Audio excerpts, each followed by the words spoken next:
Yo, what is going on, people? Welcome to Throwdown, episode 487. I'm your host, Tony Polanco, and tonight I'm joined by Emilio Lopez. Sup, people? How's it going? Chris Seeley. Hey, what's up, everyone? Carlos Romero. Yo, yo, yo. Brett Murdoch. What up, people? Richard Bailey Jr. What's up, everybody? Brian Manjoma. What's up? What's up? And because this is a special show, we got a special guest, even though he should not be that special because he is one of the founders of Throwdown. So he is special, but not special. You know what I'm saying. Anyway, you know who it is. You know what time it is. Not that guy, though. Riku's son, one, the only one. What up, people? What up? What up? You already know. You know, we got a full show, baby. We have one more motherfucker in here, man. Oh, full show. Let me give some shout outs. See, Iverson, my nephew, what's going on, brother? Barry Burton holding it down. All right, so I'm in a bit of an interesting situation right now. So today, obviously, main topic will be state of play. State of play. I always get that shit confused. It's showcase state of play. State of play. But I didn't see it, you know, as I told you guys last week, you know, my mom passed away, so I'm still dealing with, you know, getting things in order. So I didn't have time today to see this stuff. So this will be a first time for your boy, you know. So I'm, you know, basically I'm going to run down what they showed, and then you guys will react. And I had to stop these guys from talking before the show. It's like there's some opinions going on, you know. So very interesting. I'll put this all out there, and everybody in the fan on the Discord knows the state of meh. Is it not always the case, though? No, this is an extra meh. Excuse me? Oh, yeah, this was bad. This was extra. All right, so I'm going to read this. Wait, before you start, Jeff Keighley put out a little thing. What did you think of the state of play? So it was like A, B, C, and then there was like D and below. D and below is winning on his little thing. So yeah, he's done that shit before. Okay, so I'm going to read this off of IGN. So I have no idea if this is even in order, but it's from our homegirl Taylor Lyles. So you know I got to give her a plug there. So yeah, I did. This was a third one of these already. Shit. Anyway, let's see if this is even on the money. Actually, let me have another page open just in case. You know, everything in us. Let's go to Games Radar too. Let's see if this shit gels. Oh, why is everybody doing live blogs? Just fucking announce the shit, you know? Anyway, I'm going off of IGN. If they miss anything, you guys let me know.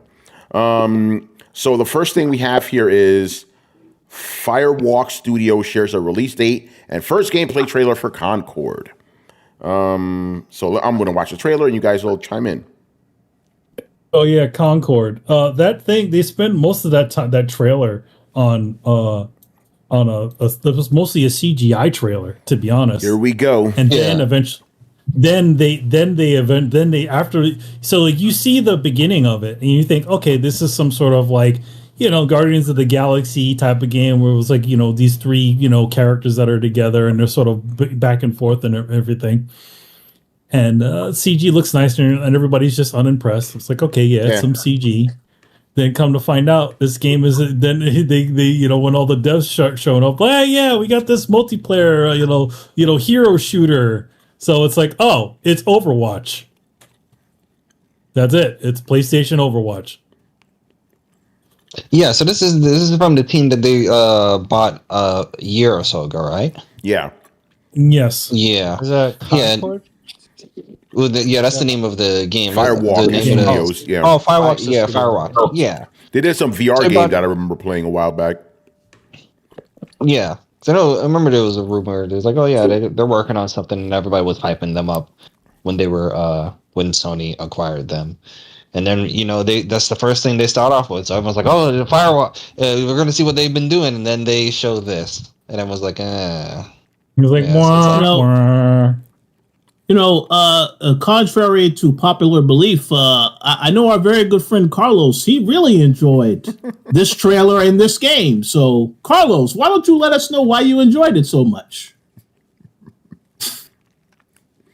He's so like awestruck by this game, he can't even speak, bro. He's enamored. But Rich, while we're waiting for Carlos, why don't you tell us your thoughts? Because right now, this is the first time I'm seeing this. I'm not impressed. Yeah, I was not impressed with this game. There's quite a bit that I saw in this showcase, aka State of Play. I wasn't impressed. Just like Manny said, it's Overwatch, and they had the nerve to also show Marvel Rivals. So 2 Overwatch type games in the same State of Play. I was not a fan. And shout out to Gary Swaby, because he was watching as well. He was not impressed either. So, yeah. Not with this game. That was outside of Carlos when he gives us his opinion on it. I don't know anyone that was impressed by this particular new IP right here. And the fact that they started the State of Play off with it and spent almost 10 minutes. I think they went to like 8. Yep. I think they went to like 8 minutes or so. Like they spent like 3 minutes on the CG trailer, which it's pretty long for a CG trailer, firstly. And then they spend the other 3 or so minutes on the actual gameplay. And then you see the drastic drop in like graphical fidelity when they went from their CD trailer to the gameplay trailer. Like honestly, the shit looks like it looks like a late PS4, not even late PS4 game. It looks like a mid-gen first-person shooter PS4 game. I think your use of mid is correct. Even. You know? Yeah, it just doesn't look.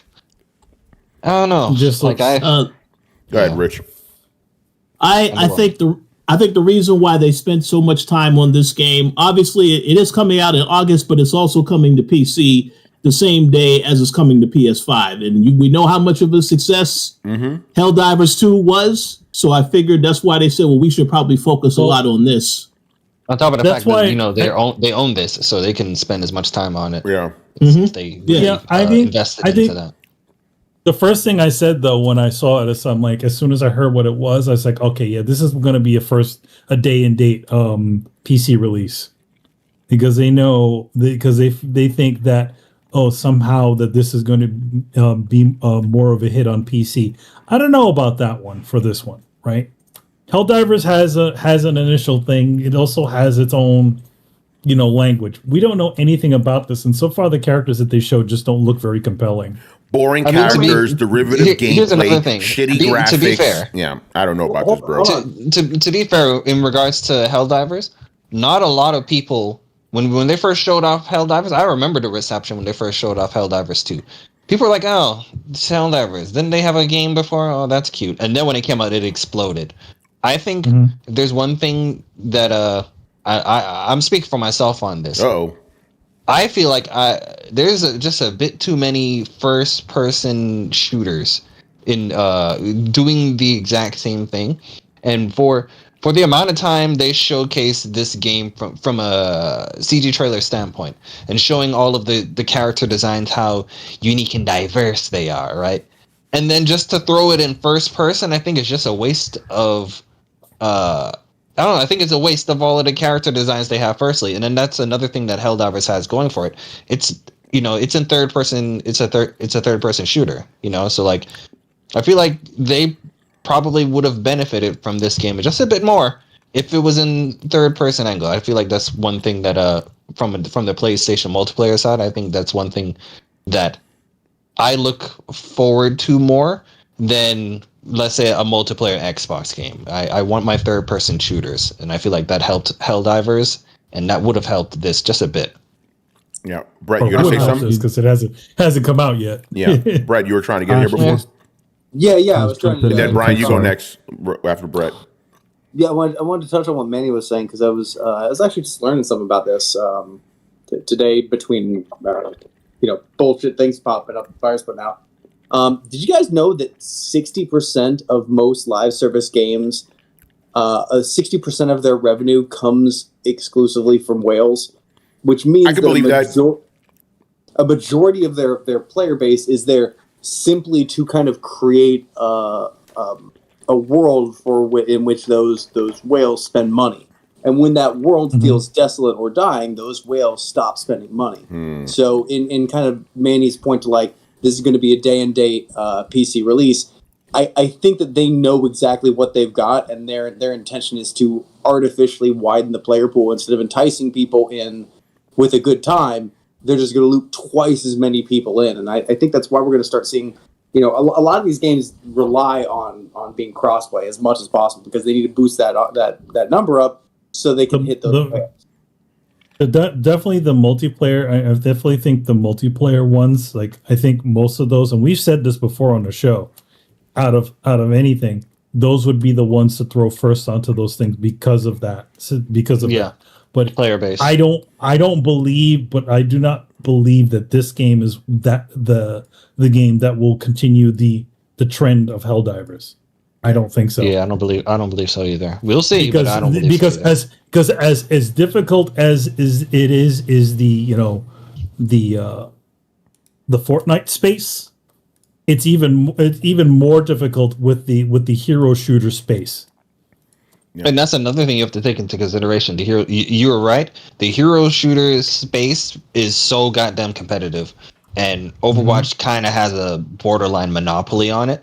That's firstly, and then another thing, they're talking about this from a competitive standpoint, and it's like if that's one thing Helldivers has, I feel like helped Helldivers be extremely successful is the fact that it's The co-op. mainly focused on co-op, and they did a really good job at like giving players a ridiculous amount of good co-op fun to just focus on, and everybody's like, oh, is this ever going to add competitive? And they're like, nope, this is 100% co-op, and that's what you're here for. Fight the aliens and have a good time, right? And this is like, so this isn't even in the same, like, I don't even think is in the same realm as Helldivers. So if they're looking for Helldivers numbers, they're not going to get it. Yeah, Brian, what were you gonna say? Oh yeah, I was going to say mostly just that.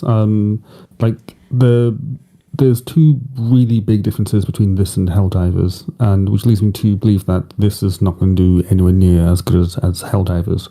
One, Helldivers is PvE.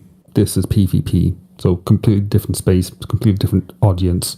So that's a big thing. And the other thing is Helldivers 2 has satire in it, which means that people just enjoy playing the game and just messing around with friends and doing really dumb stuff. Unless you can recreate that type of atmosphere in this, which I don't think that's even possible, I don't think it's even going to stand a chance. Because one of the things that Helldivers had was all the memes when it came out. It's like, oh yeah, you're fighting for Super Earth.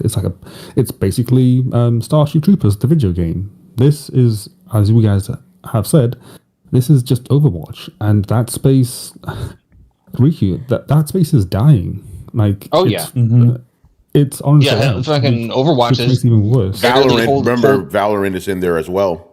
Valorant is in there too. as well, and we're going to talk about that Marvel's thing, trying to get a piece of that pie too. So it's like there's too many things inside there fighting for that area. And Helldivers, I don't think anything. What's up, Brian? You said what? How many Overwatch-esque games have come out and failed? Like, Cliffy B had that a lot. game that came out and failed. It's like there's been so many that have just released, did nothing, closed. Battleborn. Remember Battleborn? No, I don't. Nobody. The developers don't remember that game. Yeah. But okay, real quick. Also, go ahead, Brian. Go ahead. Yeah, the thing that sealed the deal for me is they said open beta on July, release in August. As anyone knows who's been around long enough, that's not an open beta, that's just a glorified demo at that point. There's no way that they can actually do anything in a month's time. So, don't be surprised if this thing is gone in 2 years' time. Yeah. 2 years? You give it 2 years, bro. I give it 6 months. Is this one of the shut down? Yeah, is this one of the 10 or 12 or however many the fuck gas games they were going to release? Yeah. Sounds like it. Yeah. Also, real quick, no, J-Shep, I don't think this is a stupid question. I think it's good to clarify. He goes, what exactly is a hero shooter? What makes them different from other online shooters? The simplest way, think of Overwatch, think of Apex Legends, think of Valorant. Basically, you have characters that are with very distinct like designs and stuff, whereas you have something like Call of Duty, which is generic soldiers. Another big distinction I would say for hero shooters. I think the word hero they get for the hero shooters is the fact that you're playing a shooter that has specific classes, and these specific classes have some sort of supernatural ability that they can utilize alongside their shooting capabilities. So you see that. That's why I would say that's where they get the hero part. They get the superhero powers just say associated characters, with it. not classes. It's as simple as that. You're playing a character with special abilities instead of a class. Yeah, there you go. So yeah, that's a hero shooter. Kishak said, what's going on, Kishak? My brother. He goes, there haven't been that many hero shooters, I recall. Overwatch, Valorant, and Apex Legends are the big ones right now. Yeah, but there have been a lot that have failed and gone, you know? Yeah, like we said, Battleborn. Battleborn came out, I think, around what about that Ninja Theory game? Overwatch. You know, wasn't that another one of those? Bleeding Edge. That's another one. AKA Bleeding Ass, baby. And then that fucking Amazon game that came and went. That was another hero shooter, you know? Yeah, you don't remember it either because it came and went, you know? Paladins. Yeah, Paladins is another one, you know? Hold on. Rico, was there a Gundam hero shooter game? Excuse me? Yeah, there was a one called Gundam, not Battle Operation, Gundam, fuck. Because it was here for like fucking like 3.5 months, and then that died. But there was a Gundam one as well. Yeah, Apollyon Neon, he says, like Gundam. Gundam Evolution, that's what it was called. Okay. Gundam Evolution. Lawbreakers. There's another one. There you go. Oh my God. Wasn't that by the Gears of War guy? WB made 2 of these fucking games and they failed, you know? Yeah. It's hilarious. Yeah, so like we said, there's a lot that failed. It's just like when they failed, dead heroes. It's like out of sight, out of mind. Yeah. Type of thing. It's crazy. All right. Yeah. Anything else you guys want to say about Concord? Concord is a dumb name as well. Like, Jesus Christ, people. It makes me think of a plane, you know? It sounds like Microsoft trying to make a Discord and they failed. I'm going to be Richard Bailey to the punch. This looks like this is going to go the way of the Concord. Kishak goes, maybe because those games weren't good. Yeah, but the point we're trying to make is they tried to make a fuck ton of them. You know, so that's why we're saying that the market has been oversaturated. That's the thing. It's because they see that there's a lot of money coming into it, so they'll want to jump into that category, right? So what is it? Every single time, again, it's like trying to come. You know, if Overwatch is if Overwatch is the game, and even that game is experiencing heavy, a player drop off. Overwatch too. Yeah, you're right. That's like supposed to be the one. Really, it doesn't make any sense to sort of jump into that sort of thing again, because the way a lot of these games goes, there can only be really 1 or 2. Highlander, you know. Yeah. Or the Sith. The friends that I know that are into the. Oh, you remember there was also I wouldn't say a Harry Potter one, but it was a magical one as well. I can't remember the name of that one. Oh God, I know what you're talking about. Yeah. Yeah, there was a magical one as well. So many of these fucking games. Yeah, because you know how the industry is like. When something hits, everybody remember all those fucking Call of Duty clones back in the day. Remember all those open world games? Like, it's a trend. No, the thing about the thing I really, because I have a chunk of friends that are heavy into one of them, and that's the key word, one of them. And when you look at their playtime on that, it's usually easily over 2,500 hours they have clocked in to one of them. So it's like once you get one of those guys onto your game, there's an extremely high chance they're not playing the other ones. The whales. You know? You know? Mm-hmm. Well, it's not even just the whales. I was going to say there's a difference between the whales, and I would say there's a different version of them called the time whales, the ones who will. You know what? That's money is time as well. Yeah, they will because my friend I checked his playtime day before yesterday because there was something to do. There was something PlayStation was doing that was messing around with people's playtimes. Talk about that, I guess, some other time. But the point is, he had 5,563 hours of playtime into Apex Legends. What the fuck? And that's the PS4 version. He's playing the PS5 version. He has he's pushing 2,000 hours on that one. So he has like a total of almost 7,000 hours into Apex. And I know, I know for damn sure he hasn't spent a dime on that fucking game. I don't think I've spent 5,000 hours gaming in general in the past 4 years. Are you fucking kidding me?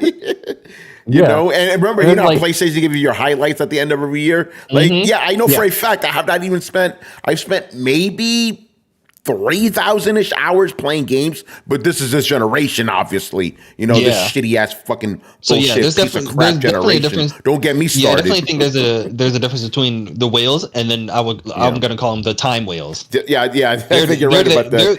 They are there to fill the player count that Brett was talking about. He's there to fill the player count. Yeah. Let it be known. Sure you guys... Go ahead. Oh, Carlos is here. Excuse me. So, Carlos, we've been talking about your favorite game, Concord, man. Yeah. So the thing with Concord is, this screams of a game where Sony's like, I really hope the Twitch streamers catch on to this shit. Oh yeah, you already know. Trying to get the Kai Senets and whatnot. Yeah, yeah. The Kai Senat and all those dudes. I'm upset that I know who this fucking idiot is. You know. Oh, because of New York. Because of New York. Yeah, he's that idiot. But real quick, Kishat goes, maybe PlayStation isn't expecting a huge audience, just big enough audience to keep it chugging on. No, they want this. They want all of these games. They just, like I've said this before, they just need one of these games to be Valorant or Overwatch. So they expect that of all these games, you know? Yeah, because right now they only have Helldivers that is, showcasing that it is financially successful and has the player count to what Sony has been trying to capture with all of these games that they have been coming out with. And this game was created to do as successful as what Helldivers did by accident. Yeah. I was just about to say that. This one is going to be intentional. They want it to be like Helldivers. The Helldivers, they had no fucking idea, you know? I think that's the thing. Helldivers is just an authentically good co-op game, and that's one thing these multiplayer games aren't doing. I feel like everyone cares too heavily trying to be the next competitive game. You go out there and kill another motherfucker, and I'm just like, bro, what happened to the good ass co-op games? Like, we don't really have that many now these days, and I feel like Helldivers 2 just probably filled a void that people didn't realize they really needed, but it's here, you know? Yeah. All right, man. Anything else you guys want to say about Concord? Fuck that game. 10. Just quick, Kishak says, so is Concord going to be free to play or paid? I'm pretty sure it's going to be like a $40 game. Oh, yeah. That's wild. Yeah, that's what I think, too. We could be wrong, but that's that's another thing that's going to hurt it as well. Those type of games are, the barrier of entry needs to be extremely low, if not just free. And that's going to hurt it as well. Yeah. But they didn't officially announce it, right? Whether it's going to be like paid or Here's the crazy part. If it's paid, one, that's going to hurt them, and then they're going to realize it hurt them, and then they're going to make it free, and then it's going to be too late. Yeah. And usually when you go free to play after the fact, that's kind of the kiss of death, you know? Yeah. All right. Either you start free to play or you don't do it at all. Live by the sword or die by the sword, man. All right. Moving on here, more stuff. God of War Ragnarok is coming to PC 2 years after the fact, so pretty good. You know, there's people on speed. And we said that this would be coming in later. Yep, just like we said. Well, right? we're gonna talk about Mr. Herman Hulst's comments later. What's up, Rich? Mm-hmm. And yes, a PSN account is required to play this game on PC. Because I saw that was the first thing that came out. Wasn't it said that it was only needed for the online mode? I guess not. I don't think. Did they say it was only for the online? I related to the online mode, the Valhalla part, or that's what I'm guessing it is. I didn't hear that either. I just know people are not happy because this is mainly a single player game, so they don't want what's funny about that? After Helldivers and what was it, Ghost of Tsushima had their little like back and forth with that. Yeah, I feel like this is similar to. You remember when we first got our PS5s? There was like this this back and forth in regards to the cross-gen games and what games would It was something about, man, I'm trying to remember what happened, but basically something happened where Sony was like, okay, the next game that we do this for, it's going to be this, and cross you guys save? aren't going. Was it cross save? I can't remember what it was, but Sony people are mad that Sony. Man, what was it? I think it was cross progression or something like that. They were mad that the game wasn't this way at launch. When Sony promised it would be that way at launch, and then they said, okay, every game moving forward is going to be this way, so you guys aren't surprised by this. It feels like they're doing that again when it comes to this. Every PlayStation game that comes to PC moving forward is going to require PSN, so don't be surprised by it. But yet people are still mad about it, which rightfully so. They still can be mad, but like this is going to be the case for every PlayStation game moving forward. So I don't know why y'all guys just need to get used to this bullshit. Yeah. Jay Shep, this kind of regarding Concord. It seems stupid for Concord and the Marvel game to have their beta at the same time. They did the same thing with Helldivers and Flop Stars. Interesting. All right, so there you go. God of War Ragnarok, another one coming to PC, just like, Herman Hulst's, speech on the money so far. Okay. Again, remember, I haven't seen it. Go ahead, Brian. Because I'm going through the blog. Yeah. And yeah, it does say that an account is required, but I'm trying to find what for. Yeah, what for? I think it's just to keep track of motherfuckers. Yeah, it sounds like they want to bolster their numbers. Because, correct me if I'm wrong, doesn't Ragnarok have a multiplayer DLC that just dropped or something? Or am I being crazy? Think it was multiplayer. It was a roguelike. Yeah, it was a roguelike DLC. You see the disgust in my face. Yeah, I It was remember that. bullshit. It was a roguelike. It was a roguelike. Yeah, some shit like that. As far as I heard, it was good. Fuck roguelikes. It was. I mean, it was free. I didn't go back for it because you remember my whole thing about God of War Ragnarok. I loved the game, but that game killed my platinum drive. I was like, I'm not going back to this game until they release it on PlayStation Plus catalog. Here's an interesting one. Chris Shaq goes, do you think maybe the PSN linking is for trophies? I mean, why would you make it mandatory regardless, though? Like, if you don't want to opt into the trophies, Emilio Lopez, we know why they made it mandatory. It's because when they look at when they want to show their PlayStation Network, you already know. Accounts to their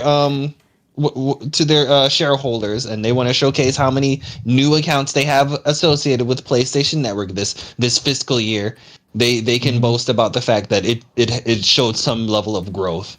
Yeah, that was the only reason they did it with Helldivers in the first place. Yeah. What's up, Chris? Mm-hmm. It's the PSN subscriptions have been stagnant, right? And they have an influx and outflux at the same time, so it's just level, right? So Riku's absolutely right. Especially. Yeah, you remember when PlayStation announced they were doing that PlayStation Plus price change, the big one, and everybody, including me, was all like, "Oh shit, let me go grab my up my subscriptions before they change their prices." So everybody grabbed their subscriptions, whether it was like an extra 3 years or an extra 5 years. But the point is, this was around the time where everyone's PlayStation Plus subscription would be lapsing.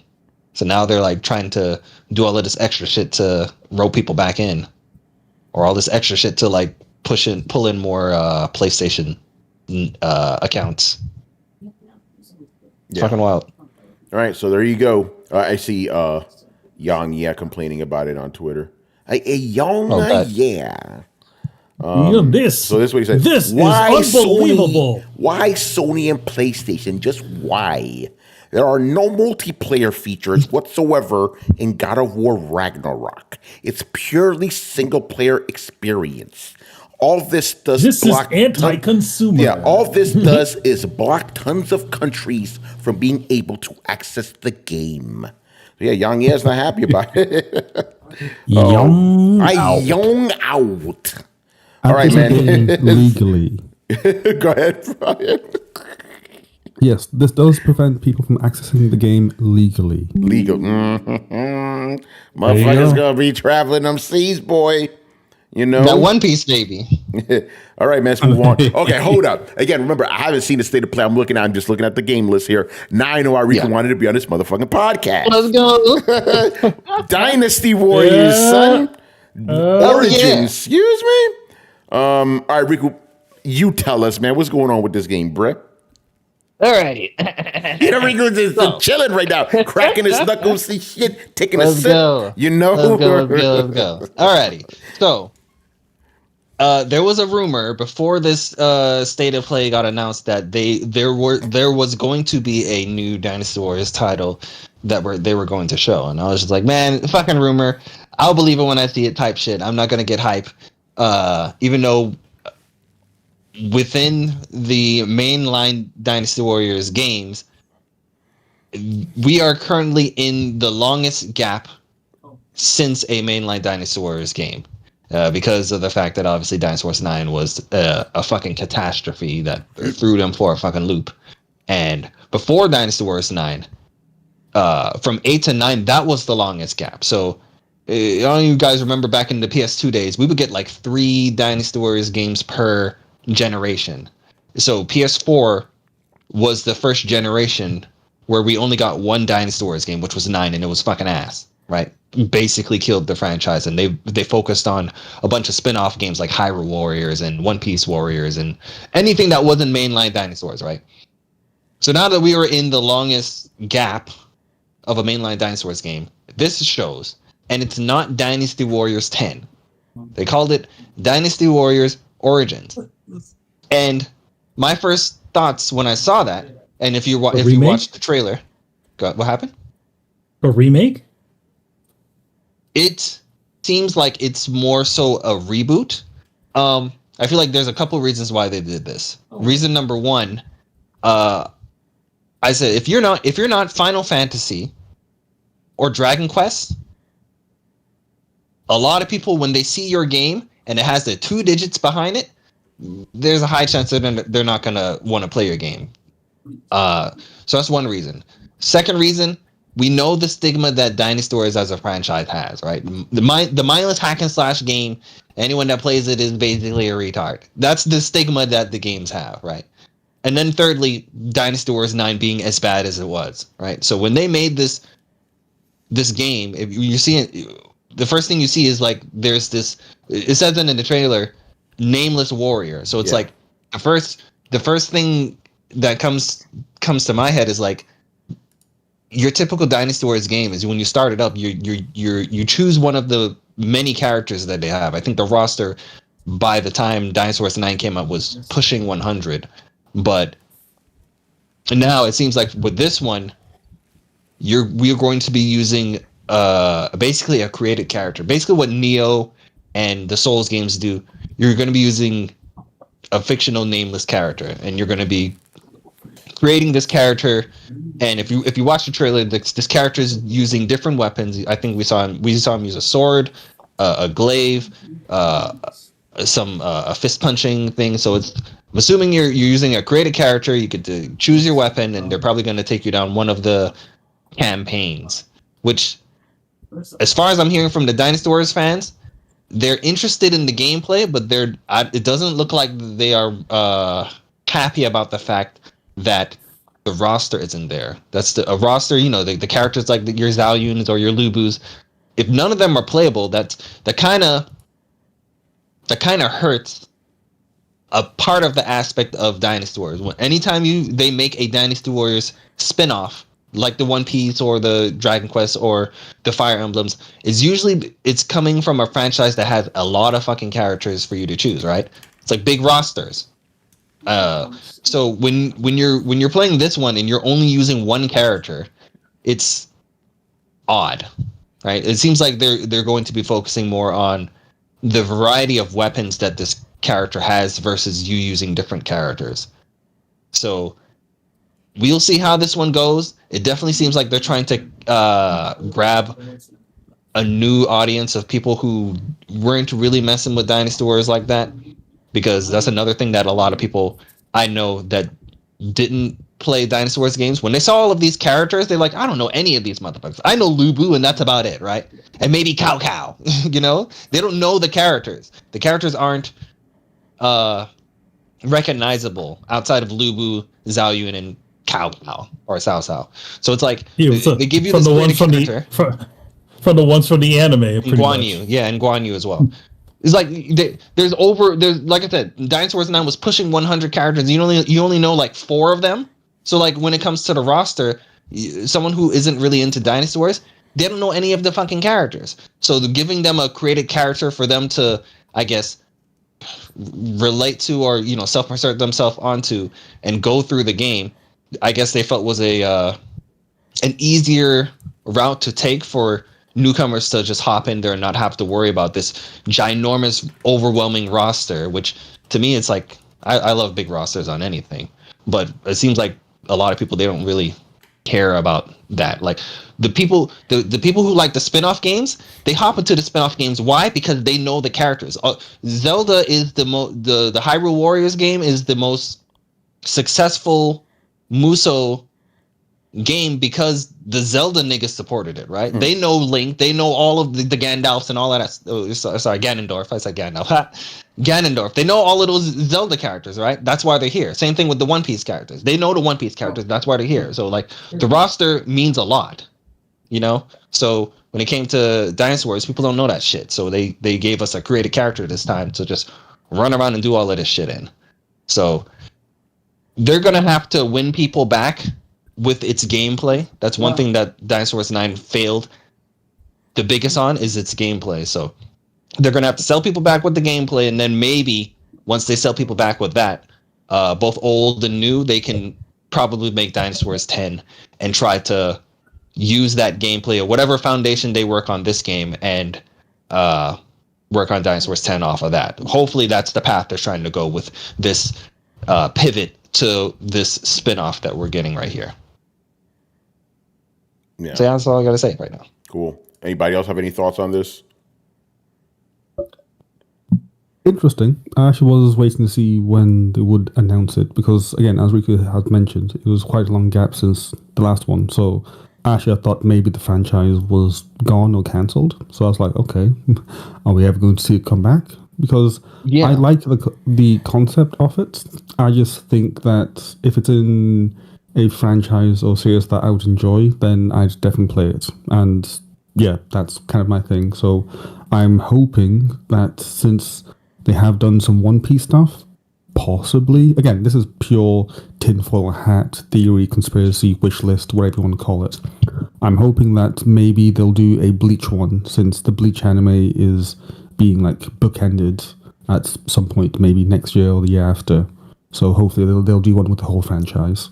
That's my hopes. I'm wondering because obviously when it comes to a financial standpoint, the thing that has been successful for a long time are the spin-off Muso games, the Dynasty Warriors Gundam, One Piece Pirate Warriors, Dragon Quest, and the ones that Nintendo has made them. The Fire they got they did 2 Fire Emblems and 2 Legend of Zeldas over there. Those are the ones that have been successful the most because their fan bases have been subordinate. So it's like, yeah, there's still other ones out there, but it seems like they've been going down a path. They started off with anime with Gundam and One Piece and Fist of the North Star, and then they went to JRPGs like Dragon Quest, and then they went over to Nintendo ones. So it's like the only anime Muso game that has been doing anything as of late is One Piece Pirate Warriors 4. I think that's the only one that even got 4 installments. They usually get like 2 and then they move on. So it's like, are they done with the anime side of things? Like you said, Bleach is a great candidate for it because it has a big roster. All of the characters have unique weapons. That's a perfect one for a Muso. And I think one company tried to do it, Soul something. One of those companies tried to do a Bleach one, but Bleach is a perfect candidate for it. Same thing for like Naruto.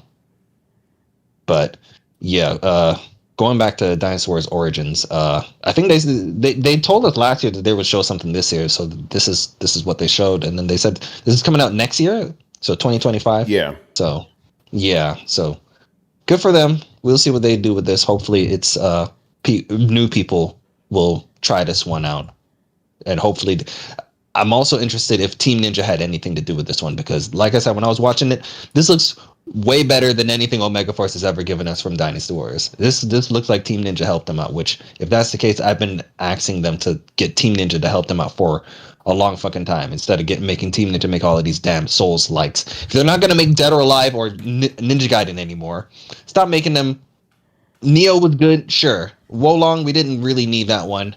And Rise of Ronin, like, who here played Rise of Ronin? Oh yeah, I played it. anyone play? I played it. I Yeah, played how some was of that? Yeah, it was good. It was okay. Yeah, It was good. Yeah.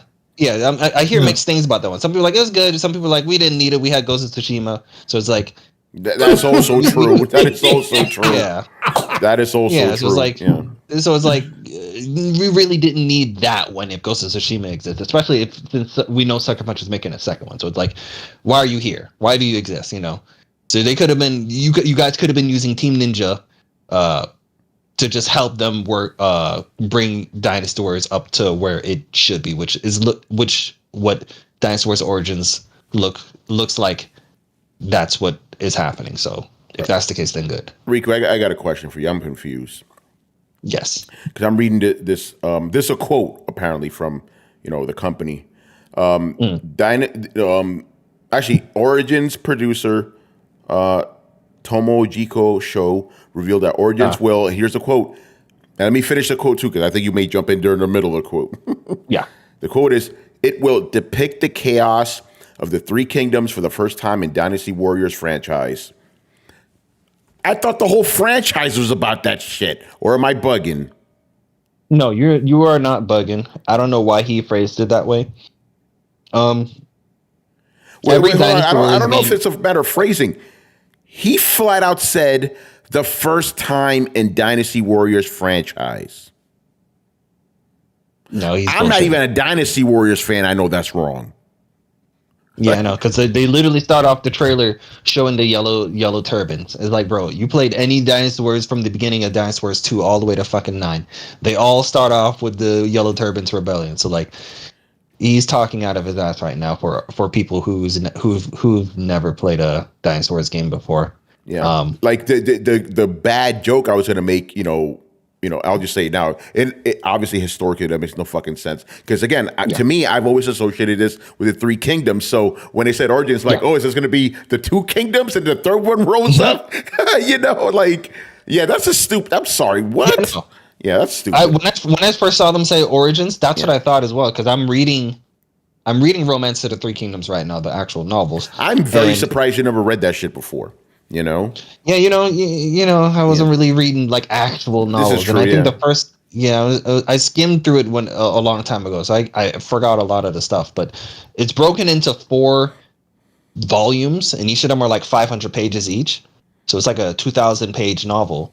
But the first volume, the first 500 pages, isn't even about the Three Kingdoms. It's about the other 16 that. All crumbled and, the last big 3. And that doesn't get formed until like the halfway point of like the second volume. So it's like, that's what I thought this game was going to focus on was all of the kingdoms that either died out or merged into what became the big 3 kingdoms, Wu, Shu, and Wei. That's what I thought this game was going to be about, but apparently not. Riku. Yeah, fuck the big 3. The big 3. You know what I'm thinking about. So Rico is Wu, Shu, and Wei. Is that it? Correct. Okay, because there's a style of fighting Wushu. So I was like, hold on, Wu and Shu. Okay, gotcha. Yeah. So that's what I thought. That's what I thought this was going to focus on, and that maybe they could be still doing that, but I'm not sure because the Yellow Turbans Rebellion. That takes place before the Three Kingdoms, sure. But there's a lot of stuff that happens after the Yellow Turbans, but before the Three Kingdoms. So I'm wondering if the game is going to try and dive more into that, because Dynasty Warriors usually goes, Yellow Turbans, okay, skip literally everything, and now we're at the Three Kingdoms. Like, geez, you guys skipped a shit ton of stuff, but whatever. We'll see how this game decides to do it. Yeah. All right, man. I'm looking forward to it. Cool. All right. Moving on here. What do we have? Upcoming open world RPG Infinity Nikki is getting a beta test sometime in Q3 2024. Fuck is this? Is that the second game they showed, the girly one? Yeah, it's a girly game. I'm looking at this. I'm like, did somebody slip a Nintendo game into this shit? Like, what is this? Let me look at this. Does anybody have any thoughts? Yeah. I called that one cutesy. I called that one cutesy girl the game. Okay. Cute girl the game. It's literally a bunch of cute anime girls with little Pokemon little creatures in it. Rico, what's that shit called? Moe? You know, Moe? Yeah. They're trying. They're trying to. Yeah. When I was actually watching this at work, and when that part came on, because this is the second thing they showed after the Concord. So coming off of Concord straight to this, I was just like, man, what the fuck is this? You know, we already got from Concord, and now you want to show this bullshit. It's like a huge pivot on that one too. It's like, wait, what? Yeah, so it was like the first one was a thumbs down, and then I saw this shit, another thumbs down. So this is the part of the showcase where state of play. I was like, oh yeah, this is about to be an state of play if this is the first two things they started off with. Oh man, all right, I have nothing to say about this. Yeah, neither do I. This is not a game for us. All right, moving on. Where Winds Meet is headed for the PS5. Where Winds Meet? Yeah, so I'll just read this real quick. Originally announced at Gamescom opening night 2023 last year. Everstone Studios' martial arts adventure game Where Winds Meet is coming to PS5. So Riku, it seems like you know. So this one's Wuxia. Okay. Yeah. So this one. What's that? Wuxia. The Ten Kingdoms era. Excuse me. I know, right? Yeah. That's a completely different one, right? But well, Wuxia just means basically a Asian action genre of stuff. So it's like it's pretty much fantasy based. Tiger, that Kishak says it's fantasy. Yeah. Okay, gotcha. Okay, that makes sense. Yeah, they showed like what you read said. They showed this at the end of Gamescom. You probably don't remember it, but it was the one where the guy was like flying samurai through the sky, and it was like a bunch of boats and water and whatnot. I do vaguely remember that. Yes. Yeah, vaguely. That's this game right here. They showed more of it. This one looks like a better showing than what they previously showed. This one definitely looks like it's trying to be more of a. Man, I don't want to say Sekiro-like, but you can't compare it to anything. It's a Sekiro. It feels like a Sekiro-like. It's Chinese Sekiro. I mean, I guess but it's just like it still has a lot of people that like that. So I'm kind of burnt out on all of that at this point. It's like even the Elden Ring DLC coming out, I'm like, I don't know. So it's like. It looks cool. I settled At least it looks good. So, yeah, I'll give this one a thumbs up. I guess. I'm looking at this shit right now. The trailers, don't get me wrong, it looks dope. But I'm like, give me Black Myth Wukong, man. That's the shit I want. You know? Yeah. I was hoping that's what it was for a second. I'm like, here we go. And I was like, oh no. Yeah, give me that Wukong, son. Yeah, this doesn't look bad though. But I'm not gonna play this shit. I will give this one this particular one a thumbs up. If you are still into the Sekiros and the Neos and whatnot, this looks like a good one to pick up. Sekiros. All right. Sekiro. All right, so there you go. All right, next up here we have Ballad of Antara. It's a high fidelity free to play action RPG releasing next year. What the fuck is this shit? All right, let me look at this trailer. Does anybody have any opinions on this Ballad of Antara game? 2 words. Elden Anime. Oh shit! Damn, Carlos, I already see what you're talking about. Yeah, it is very Elden. It is very Elden Ring-ish or very Souls-ish with anime characters. Yeah. All right, I'm looking at the trailer. Don't get me. This and the last trailer look almost the same, except this one has less action. These two are very very samey. This one definitely has like an Elden Ring Wolong. Yeah, I also see some. I have some Wolong vibes. Are we gonna start calling it Elden-like now? Is that what we're gonna do? See what happens when people stick to Bloodborne for so goddamn long. It's like, but this one definitely looks. They haven't released a Bloodborne. Souls-like, man. I know what you're saying, Riku. Let's go. Yeah, man. But this looks Elden Ring as fuck. Yeah, for people who are crazy for Elden Ring, this one will definitely look like it'll feed that scratch that itch. I don't know. That's the term, right? I don't know. The DLC could do Souls that too. Souls people are very very fickle.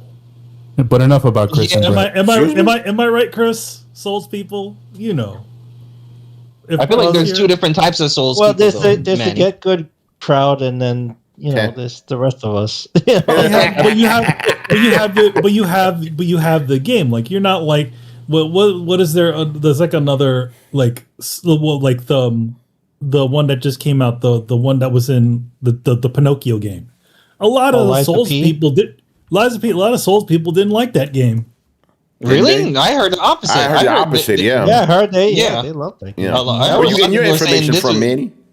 Yeah, a lot of people I heard say that a lot of Souls people were like, "Man, we don't like the controls of this game." This is the first time I'm hearing this. I did not. Yeah, me too. Like, if anything, I heard the complete opposite. Yeah, the opposite. They like that game. Say, I heard a lot of people say this is the best Souls-like game not made by From Software. Yeah, I've heard the same thing. Neil's right there. Yeah. So I was kind of confused when they said that shit too. But no, as far as I heard, a lot of people like the Lies of P. Yeah. But I think there's two different types of Souls fans.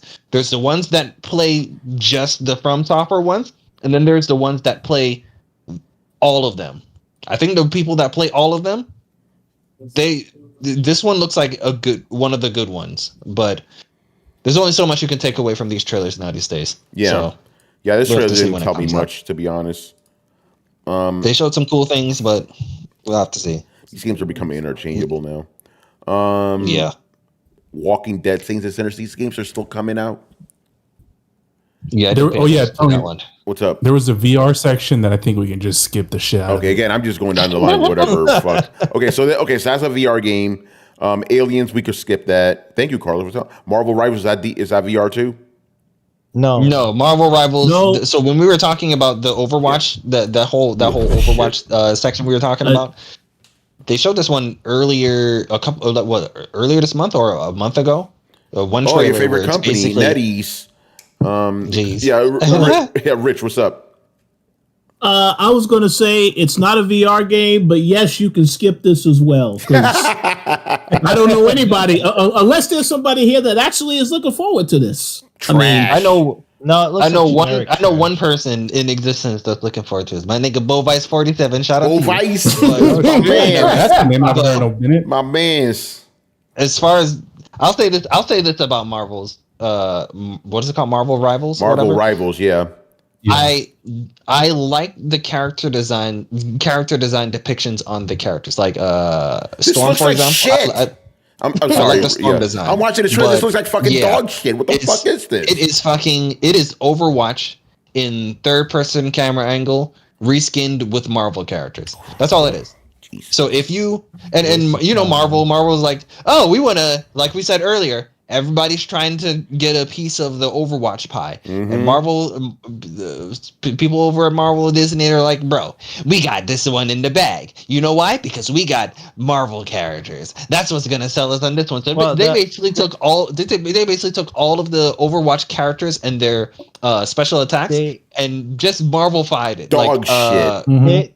They are late to the Overwatch. They really party. are. That Overwatch pie is about as good as the pie from Thinner. That's the thing, Chris. They think that they're the exception to the rule because they have Marvel characters. They have the Marvel franchise. Please. I would say the only strong suit of that game is the character work on it. Like I said, the character designs look like Storm. That's one of the coolest looking Storm designs I've seen. But it's like I feel like it's going to waste on this game. But it's like that thinking is fruitless. Go ask Square how they feel about Marvel characters. And then I saw at the end of the trailer they made. I don't know if why was there a girl Galactus? I was just about to say that. I was going to say you comic guys. What you don't like anime girl Galactus? A waifu Galactus. Waifu. Like what the fuck are we doing?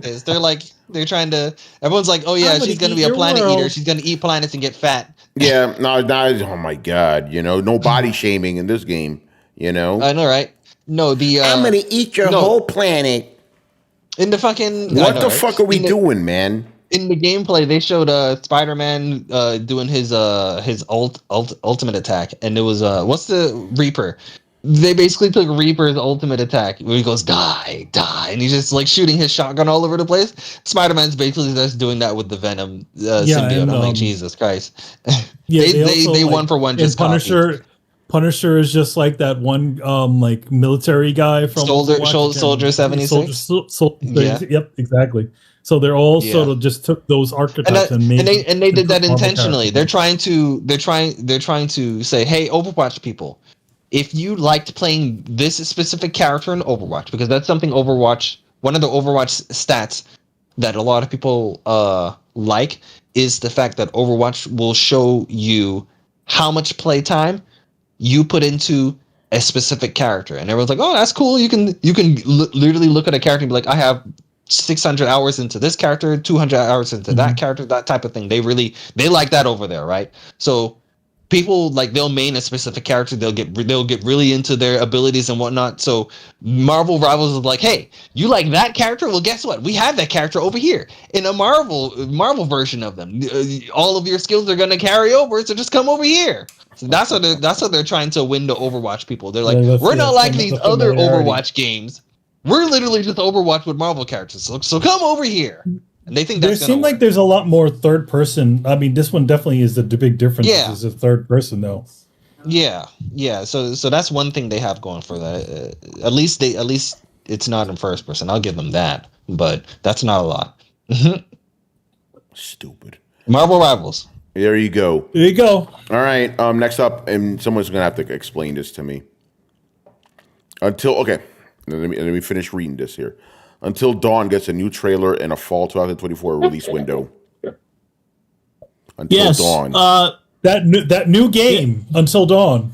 Yes. Let me just say this. I got the platinum for Until Dawn. I saw this trailer and I said, why the hell would they release this again? There was nothing different that they showed than that trailer that I haven't already seen in the game. And I kind of feel like if you're going to release a remaster, you should make it clear what's different about this besides the fact that it's coming to PC and PS5. So is this a I know what the difference is. What's the difference? What's that? What the difference is?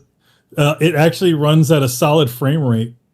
So is this a remaster or a remake? It looked like to me like it's a remaster. So did Until Dawn not get a PS5 patch? No, it didn't. Wow. Okay. I guess this is how they can make more money. It just uses the Pro patch. Yeah. It just uses the Pro patch. I guess that's how they get more money out of you. So yeah, all that's really happening here is they just probably went back into their old assets and then just re-export. Because one thing about games is everything is all usually done at high resolution, right? And then what they do is they do a separate model that has a lower polygon count than what the original was. So they probably just went back in, went to those old models, retopologized all those characters, and then exported everything over again at a higher resolution.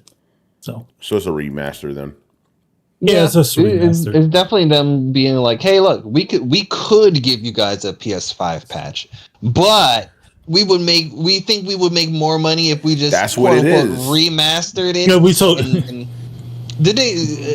Do we even know how much this game is going to cost? Because one part of me is like, oh yeah, they're going to give us $7. They're going to try and slap the $70. They're going to try to gouge people for $70 off. But then it's like, I could also see them trying to be a little conservative with it and be like, oh yeah, actually this one's $40. Just buy the game, please, just buy the game. Because like I could see them going either way on this one.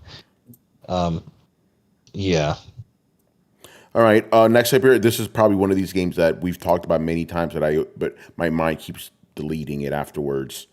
Path of Exile 2. And it looks like a Diablo game.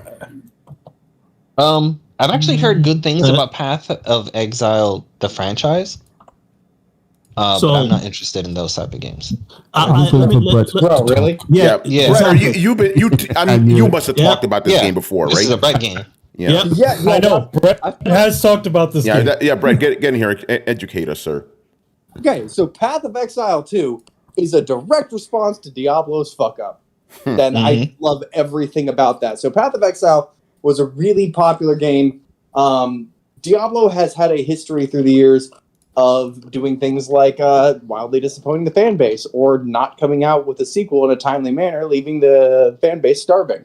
So this prompted pop-ups and wannabes to kind of pop up.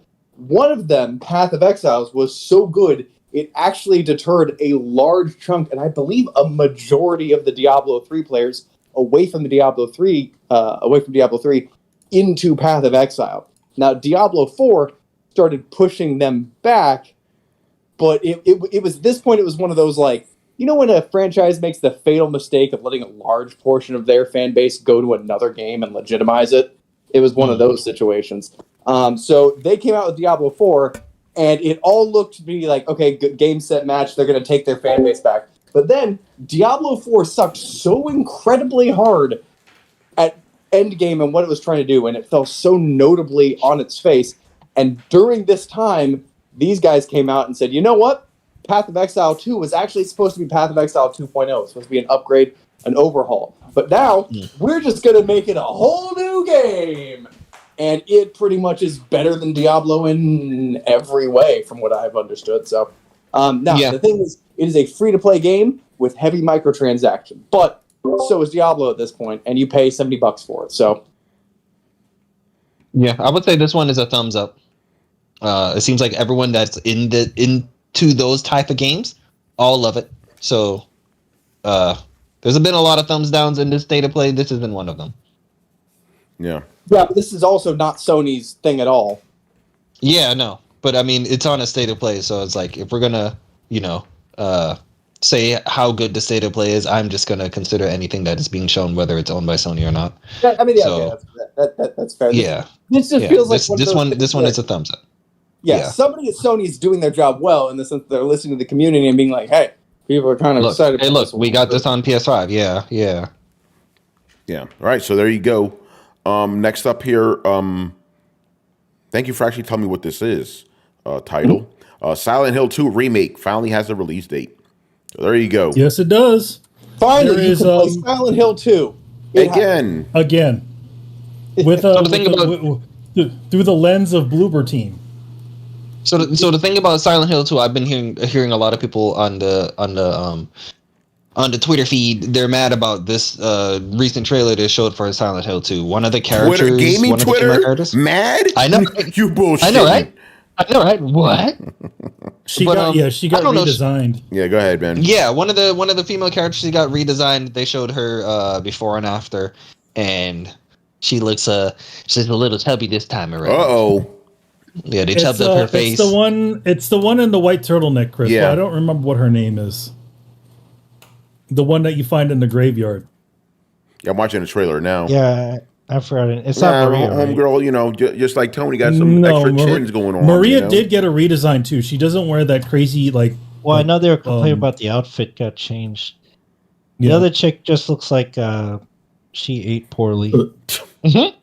So I just have one question for our very good friend, Mr. Chris Seeley. Are you looking forward to this, Chris? Because I know you're a huge Resident Evil fan, and I believe that you might be interested in this game. Well, I think imitation is the best form of flattery, and Silent Hill has never been Resident Evil until now, because Bloober Team clearly looked at Resident Evil 4 and went, I think I know what to do." It just copied the even the UI is the same, like the menu stuff is the same. They showed a lot of gunplay. Yeah, they're like, very if you can't beat them, copy them for a 1-to-1. Yeah. Jay Shup goes, "His sweet baby ink involved." Oh, jeez. I think there's a possibility of that. Yeah, I wouldn't be surprised. Oh man. Yeah, whatever. I don't care. But I am interested. I'll check it out for sure. I mean, I love the original game too. I love Resident Evil. So to add to this, maybe about an hour later, Konami did their what they call the Silent Hill transmission, and they actually show a lot more gameplay in that one. So you get to see, the like a lot of the opening sequences, him walking through Silent Hill, some parts with the school, him meeting the girl. So you get a little bit more of an idea as to what they're sort of doing. Yeah. All right. I'll just say this right now. If I had been watching the show up until this time, I would have been bored to tears. But this next game we're talking about would have woken me the fuck up. Monster Hunter, baby. Monster Hunter Wilds. Let's fucking go. I don't even need to know. This is the game we've been waiting for, Brett. Zoning out. What yeah. Monster Hunter Wilds. Monster Hunter Wilds. Yep. So this is another W. What they showed off for that Monster Hunter Wilds trailer was This looks arguably crazy. some of the best. This is arguably some of the, if not the best Monster Hunter gameplay shit they've ever shown for their franchise. This is like them taking everything they learned from Rise, everything they learned from Worlds, and then some. You know, this looks really fucking good. No wonder it took them this long to like finally show it. This one's a thumbs up.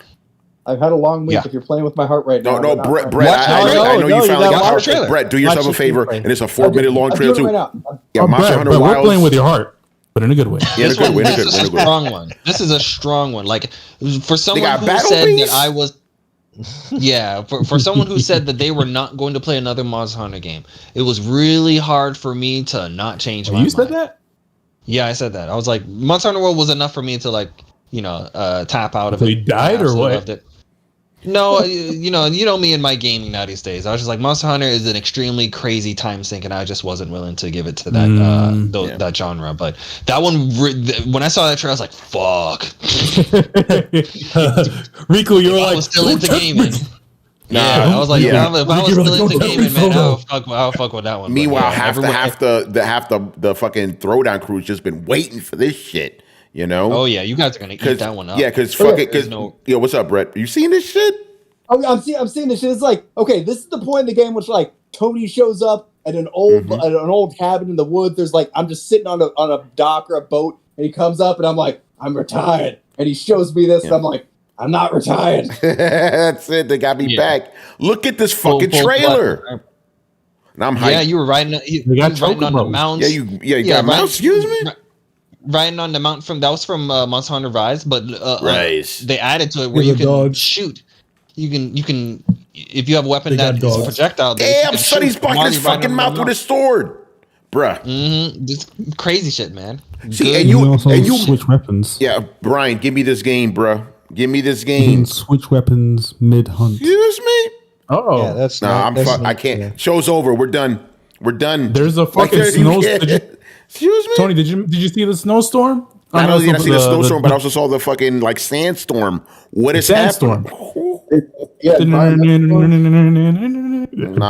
My whole life is gonna be this game, man. 2 seconds. Yeah. What's up, Brian? The song Sandstorm. Yeah, Sandstorm. So there's this thing that's been going on in the Monster Hunter community. I'm actually one of my other group of friends. They're like heavy into Monster Hunter. So there's this like divide between the Monster Hunter Rise fans and the Monster Hunter World fans. In regards to which one they think is the better game. Oh, and yeah, the Rise fans fuck Rise, man, trash. Yeah, the Rise fans will say that they have the better game because it's more it's the organic, traditional Monster Hunter game, and they have the better gameplay. And all of the new gameplay related stuff, and then the World fans are like, we have the better graphics, we have the better level design, we have the better, we have our game is more ambitious and all that stuff, and then the Rise fans would be like, yeah, your hunts take too long, they drag out, so they've been going at it this entire time, right? This trailer drop and everybody was like, fuck World and fuck Rise. This is the new shit right here. We're all in this together. Even though the Nintendo guys can't play this one. Nah, man, they're great. I need those hunts to be 20 minutes long, man. I like those nice long fucking hunts. That's the thing. A lot of people who got into Monster Hunter via Monster Hunter World, they believe that shit too. I'm with you, Tony. I liked it. I liked it when it was it felt like an endurance battle against against the boss. When I played Rise and the battles were lasting like 5-10 minutes, I was like, what the fuck was that? I wasn't even getting warm. They're like, we like it this way. I'm like, what the fuck do you mean you like it this way? That was like a fucking appetizer compared to the shit I was doing in Monster Hunter World. Like, what do you mean? It's always been this way. Like, no, fuck this shit. That's the old games, man. Yeah, that's the old games. Like, we're on a world right now, baby. I need the meaty ass fucking hunts. Yeah, I want to beat their ass and they fucking run and I go and chase them down, find their foot tracks. I liked all of that shit, but apparently the Rise people think all of that shit is padding. I'm like, whatever. Oh man. Point is, y'all saying that shit now, but y'all gonna be here with Wilds because Wilds is probably gonna do what World did. They're coming.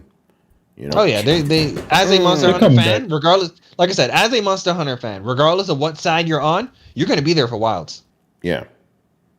So yeah, so that's it. This one's a thumbs up. Oh yeah, listen, you already know. You already know. Those throwdown streams will be back. You know, those weekend streams. Remember those, man? Epic shit.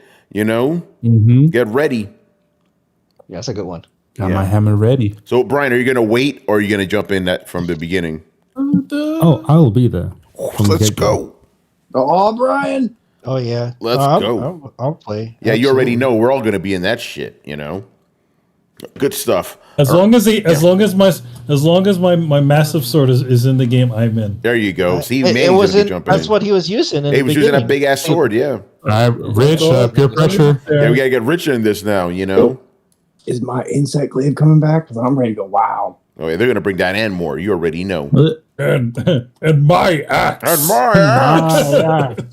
Oh, Carlos, we're gonna be Hammer Bros. Bro, It's always about the hammer. Yep, the hammers are there. Hammer They are at the very end. Hammer man. dude, You kids don't remember that. No, you don't. What's up, Brett? dude, Got the magical shoes. I absolutely have been indoctrinated in the cult of the hammer. Although, and I think I might be the only one. I'm Team Hunting Horn now. Excuse me? Oh, Hunting Good. Horn. I want you on my Well, team. yeah, that was what you did at the end. Yeah, that was what you did at the Yo, end. remember, That was man? amazing shit. Yeah, when Amazing you get paired up with that random hunting horn guys, like, let's fucking go. You know, to keep your whole party healed up. I'm about to make everything explode. Yeah, I'm like, yo, Brett, play that music, white boy. Let's go. Play that fucking music, right? Yo, I'm singing We shit got- money so fucking people know, man. You know? you guys, you know, we got the whole crew, the Throwdown crew. We got Chris, we got Brett, we got Brian, we got Tony, we got Manny, hopefully RBJ. But you guys are missing the most important Oh, Adam? hold on, Big Mike. You know, we got to get him in there. No. You know? Well, not big. I mean, Big Mike is cool. Oh, hold but up. someone even Voice of God. You know he's got to come back, my cousin, you know? Yeah, your cousin, he's got to come back. Yeah. You're forgetting the biggest one. Oh, who am I forgetting? The Japanese. Oh, of course. The Japanese. The saviors, you know?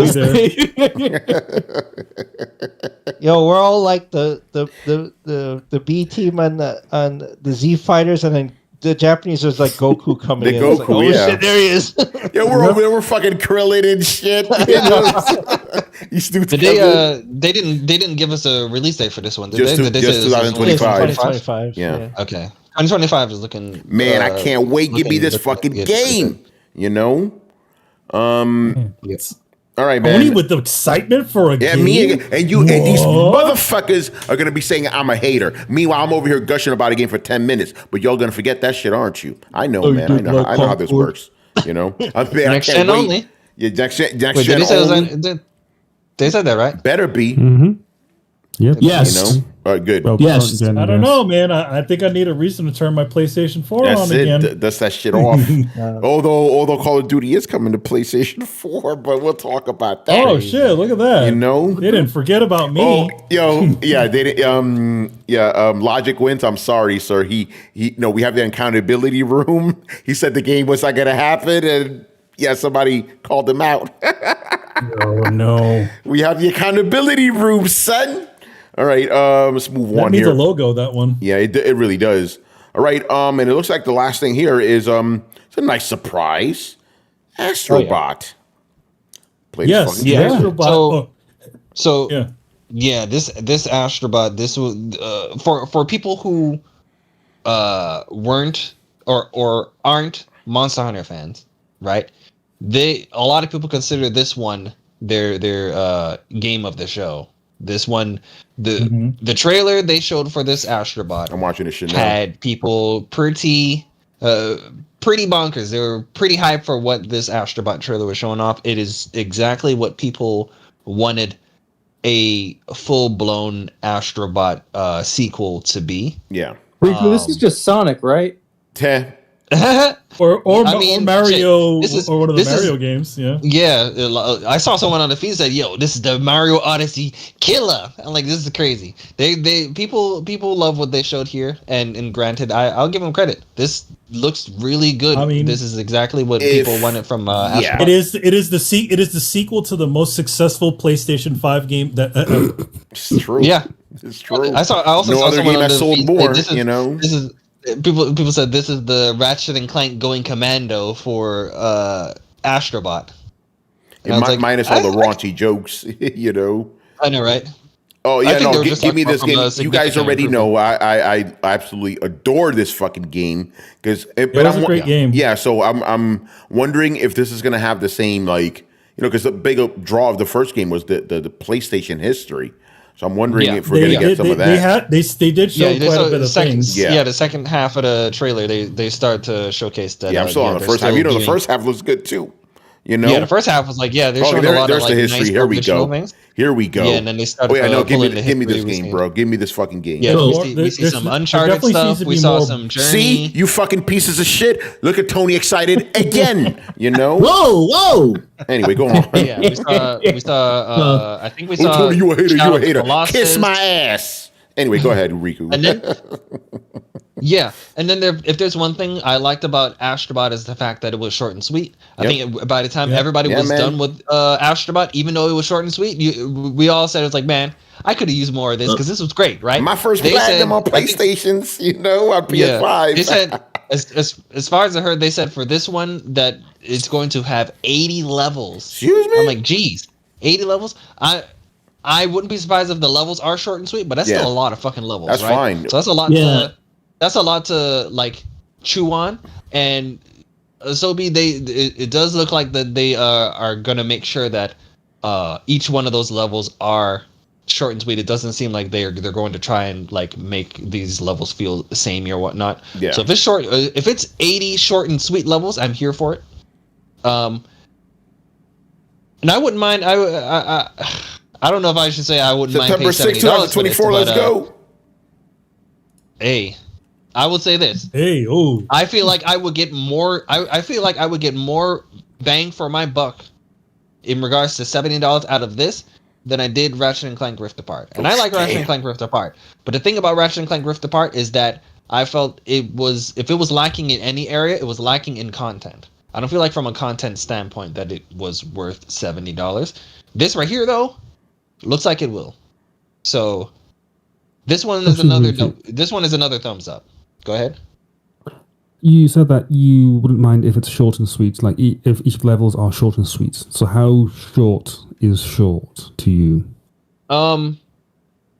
6 minutes to get through the level. If it's your first time going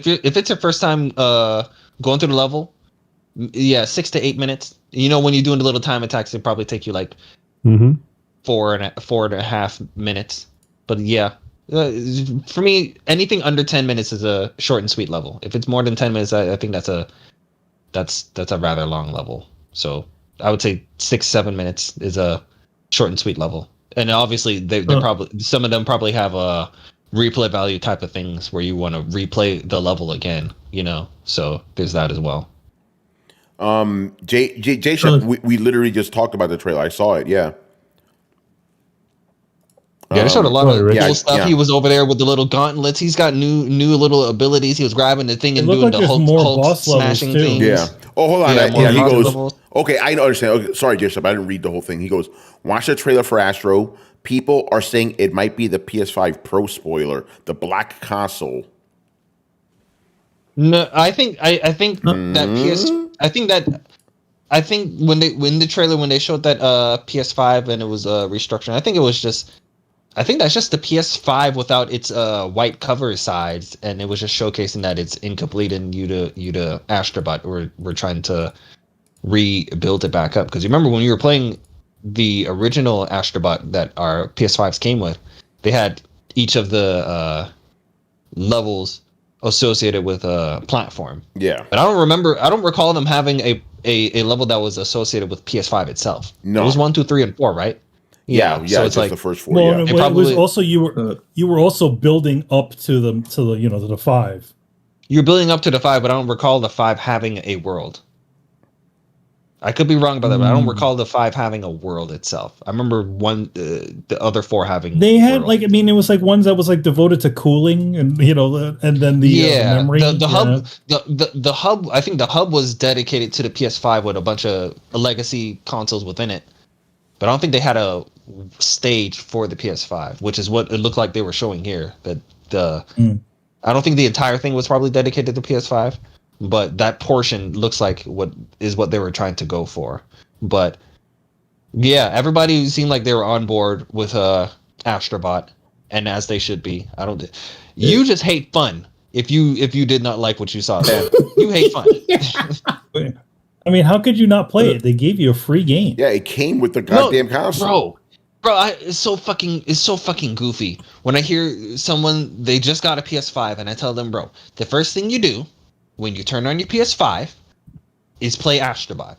And goofy motherfuckers always want to be like, man, I didn't buy my PS5 to play this goofy little robot game. I have insert game they bought their PS5 for with them, and they'll say, I bought my PS5 for this. I'm just gonna go and play this. Like, no, you stupid motherfucker. Before you play the game that you bought, play the game that's supposed to advertise the best things about the controller right there on your fucking console. Because I'm gonna tell you this right now, you ain't gonna play another game that's gonna utilize the DualSense the way this game fucking utilizes it. So fucking play it. It's short and sweet. Just get it out the way and then go play your fucking game. Easy platinum. No. I know, right? That too. No. What happened? Yeah. Yeah, they'll still say that. Not interested. Never have. Yeah. Never will. You know what's why? By the way, Brett's one of those guys. He's never played it. He doesn't care. Crazy. Because that's the thing, though. Like, every person that I told that, and they played it, they went ahead and be like, man, fine. Fuck, I'll go and fucking play it, man. Fine. Just to shut you up, I'll play it, right? They come out, they're like, man, that game was great. I wanted more. They all say that shit. They all changed their mind. So it's like... Brett is not them. Brett's not all. There's a SpongeBob meme for that. Okay, I see what you mean with the black console. Yeah, it's just the PS5 without the faceplate. That's all it is. And then it gets the faceplate. I think people love reading into shit. They really do, man. Yeah. Yeah, it was just the PS5 without the faceplate. It's not a black console. It's just the PS5 without the faceplate. There's literally the next scene you see with the faceplate. You know? Yeah.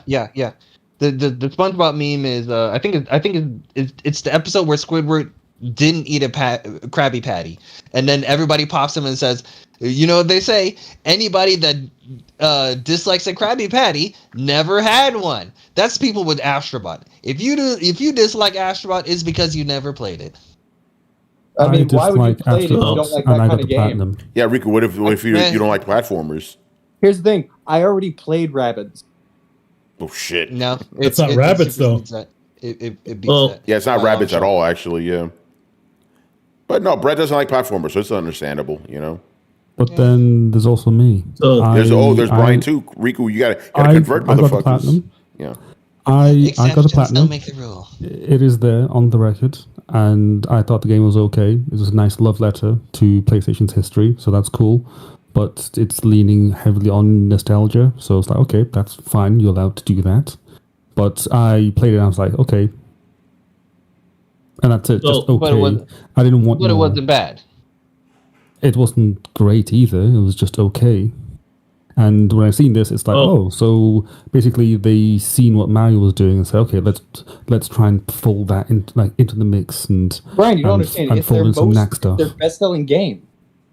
Let's see how well this game sells. If it's that good, it won't sell nearly as well as the original. It won't sell. This is like the Wii Sports Resort situation.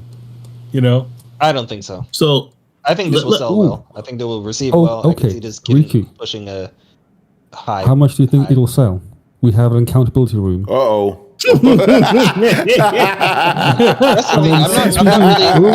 thing, though. That's the thing. I think that it whatever. Hold on. Here's the thing. I won't give you a number because I'm not good with the numbers. Let Brian talk, man. Come on. I just need to throw this in there because I did say this, and Riku was the person I said it against, that the PlayStation Plus catalog thing that they threw in with the PS5 will be shut down, and it was shut down. So I just want to bring that up from all that time ago. So yeah, let's throw out some numbers, Riku. Wait, I say it won't sell a tenth. The PlayStation, first of all, the PlayStation catalog, you getting the names confused. The PlayStation collection is what you're talking about. I don't care what it's called. But here's the thing, the catalog exists. So, I mean, that's basically the spiritual successor. Riku, you knew what it is. I knew what it is. It got shut down. I don't care about the name, but the PlayStation collection got shut down after I said that it would because, yeah. So, I mean, but what does that matter if the PlayStation Plus catalog is there? That's redundant to my point is, I've been right before, and I'll continue to be right again. But that's like a false equivalent, though. I was also right about the PlayStation. Brett, what's up? Riku, did I was also right about the PlayStation Vita TV. It doesn't matter that the free games they gave you aren't there anymore because they have I'm not subscription service. No. Okay. No, I'm not saying that. The point isn't that it's not there anymore. The point is I said that it will be removed in due time, and it was removed in due time. That's what I'm trying to say here. So hence, when I'm saying that the game won't sell a tenth of what the first one did, I want to hear what Riku says about that. And I'm not saying that it will, because obviously it's on every fucking PlayStation 5 that exists. You were saying that the game is great, and people want more. I do agree that. And my response to that is, whatever expectations PlayStation has for this, it will exceed it. I don't know what the fuck that number will be, but I promise you, it'll exceed it.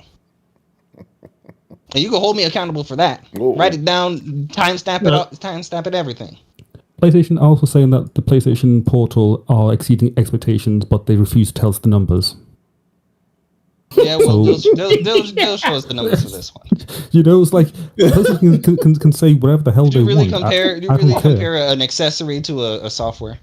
I am comparing the statement that you just said that PlayStation will say that this X thing exceeds expectations, and I'm saying that they already said that about a Portal, but they refuse to tell us the numbers, which to me says that it's not doing as well.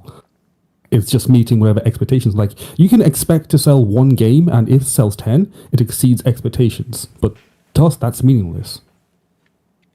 I feel like usually when if something didn't exceed expectations, they usually don't say anything at all. Unless you're Square Enix. Because it failed. 10. Yeah, they say everything failed. They all fail. That's true. Yeah. So, go ahead, Rich. Let me make a quick comment here. I'm not going to get into the sales because I'm not an analyst, so I'm not going to predict how much it sells. Obviously, some people are going to check it out, but let me just say two things. First and foremost, the reason why the other Astro Bot game was good, because no one said this yet. This, in my opinion, was the game that utilized the DualSense better than any other PS5 game that has come out this entire generation. So that's why that's why. Rico did say it. Okay, I'll give you props. He did say it. So that's why I think again they're going to do the same with this game. And in my opinion, because I know Riku made the comment earlier, yeah, you understand. A lot of people obviously Monster Hunter Worlds looks amazing. That obviously is a highlight. But you did make the comment that you understand why people thought this was the biggest highlight. I'm one of those people because this is an actual exclusive. Monster Hunter Wilds is going to be on everything else. It's definitely an amazing game, but I was looking at Sony's first party to see what do they have coming in the fall. So I thought this was pretty great. But I still think the showcase as a whole was disappointing. But yeah, this definitely stood out to me, and Monster Hunter Wilds stood out for sure. So I give props where they're due. I would say the ones the thumbs ups are Monster Hunter Wilds, Astrobot. For me is Dinosaurs Origins, and the Wuxia game we talked about. Those four. I feel like I'm missing one. Yeah, I guess we're doing the recap because that was the last game. Yeah, for me, Astrobot definitely, and Monster Hunter Wilds. The rest of this, I don't give a shit about. Literally, I don't give a fuck about any of these other games. Like, I'll quickly go down the line here. Concord definitely don't give a fuck about. Concord L. Yeah, okay. God of War, you already whatever. It's coming to PC. Whatever. You already played it. Yeah, Ariku, don't hate me. Don't hate me. Yeah, no. I don't give 2/10 of a shit about Dynasty Warriors. So I saw the trailer. I'm like, oh, same old stuff. Killing 50 million like, I'm good. I don't need that. With that Nikkei bullshit, don't care. Where Winds Meet, don't care. Ballad of Antara, don't care. That one's good. VR bullshit, don't care. That one's okay. Marvel Rivals, absolutely don't fucking care. Until Dawn, don't give a fuck. Path of Exile, don't give a fuck. Hellline Hill, don't give a fuck. Yeah, I only care about Monster Hunter and Astro Bot. That's all I care about. Astro. That's mine. That's mine too. So I will give this I will give this one a D+ overall. Like I said, I give this one a C+. I'm also taking into consideration the ones that I'm not interested. Like I said, I'm not interested. I won't be playing Monster Hunter Worlds, but I give them a thumbs up for that one. So same thing applies for me with Path of Exile 2. I'm not interested in that one, but that's a one I'm going to give a thumbs up as well, right? But obviously, I'm not interested in Marvel Rivals. But even if I, that one's a no.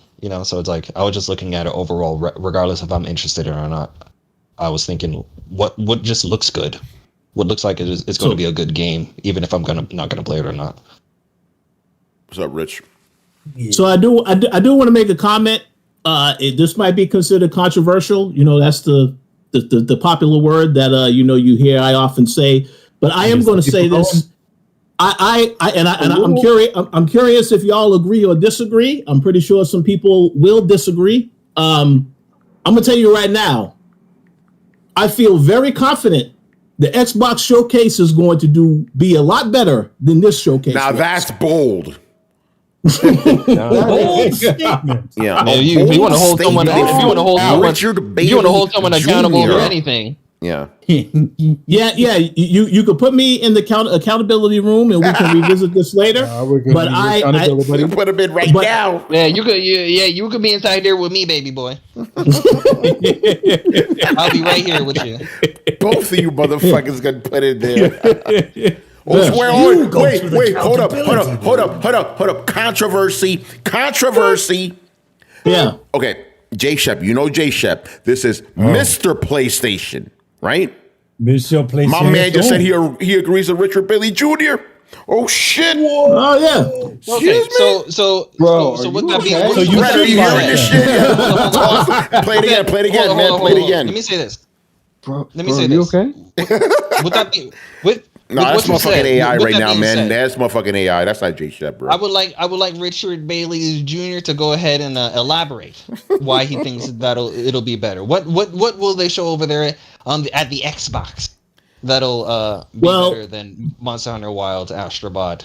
Well, first and foremost, let's address the elephant in the room. Xbox has had a horrible year. They've had horrible years. Obviously, when they announced the games, that their own games, such as Sea of Thieves, so on and so forth, that were coming to PlayStation, a lot of people had meltdowns online. They converted themselves to another console because they treat this stuff like it's a religion. So I kind of feel like, and then it's all the stories that came out, and obviously there is some truth to the fact that Microsoft is taking over. And you feel as though Xbox has not done anything. But here's the thing. There are still a lot of games that we have seen at Xbox showcases that we have never gotten updates on. I kind of feel like, and they made it very clear to say that at this showcase, this is the first showcase where you'll see all the stuff we're working on, whether it's through Activision, Bethesda, so on and so forth. So I kind of feel like we're gonna see a lot of stuff. That I think some of that stuff is interesting because obviously we've been looking forward to that. We know Gears. We know about some of the stuff we are going to hear. The question is though, what about the stuff that we haven't heard about? There's going to be some surprises, and then of course we already know that when is Carlos is. It's happening. I think it's on the 8th or 9th, like next Sunday. Next Sunday. Okay. But we also know that a lot of these games are also going to end up coming to PlayStation 5, you know? So I mean, so it's like going to the supermarket, you know, going to the, you know, to the game store and browsing around what new games you got. So all you need to do is just watch the Xbox show and, you know, see what just do your shopping list, because eventually all that shit's going to be coming to PlayStation anyway. We do that with the Nintendo Directs as well. There'd be like a nice quarter of them. They're like, yep, I'm going to play this on PlayStation. Exactly. And for example, I know that Manny had made a comment earlier in the chat. There was a tweet about somebody asking about Metal Gear Solid. That's a perfect example of something that will probably be at the Microsoft showcase. There's going to be some stuff that people was expecting to see at this showcase that's third party, that's possibly going to be there, in addition to all the other first party stuff that Microsoft is doing. So I think Xbox would have to mess up very poorly for them not to have a better showcase. But is it possible for them to have a bad showcase? Of course, but I don't think. I just kind of feel like, nah, man. I think it's going to be a pretty damn good showcase. It's just my guess. But hey, let's revisit the accountability room when this happens, and I will gladly say, hey, if it was garbage, I will say yes, it was hot garbage. But we'll see what happens. Yeah. By the way, real quick, J Shep, you know, to be more accurate, I think I should call you like the Xbox skeptic. I think that's more accurate, because you don't let anything pass when it comes to Xbox. So that's why I'm very shocked. Go ahead, Brett. I'm going to call this like it is. Listen here, Skynet, you give J Shep back, all right? You give him back. That's our boy, man. He's been here for years, all right? But yeah, overall, yeah, this PlayStation State of Play Showcase, whatever the fuck it was. Okay, so what hero? Okay, I'm just gonna ask, what hero was fucking exclusive? Because I'm getting real goddamn. Astrobot is exclusive. Is that it? Yeah, I think so. Okay. There's probably a couple others, but yeah, pretty much. Commercial. Here's the thing, I'm getting real. Astrobot in that first game was exclusive. Oh yeah, Concord. Yeah, Concord. Oh man, thank God. It's coming out on PC as well.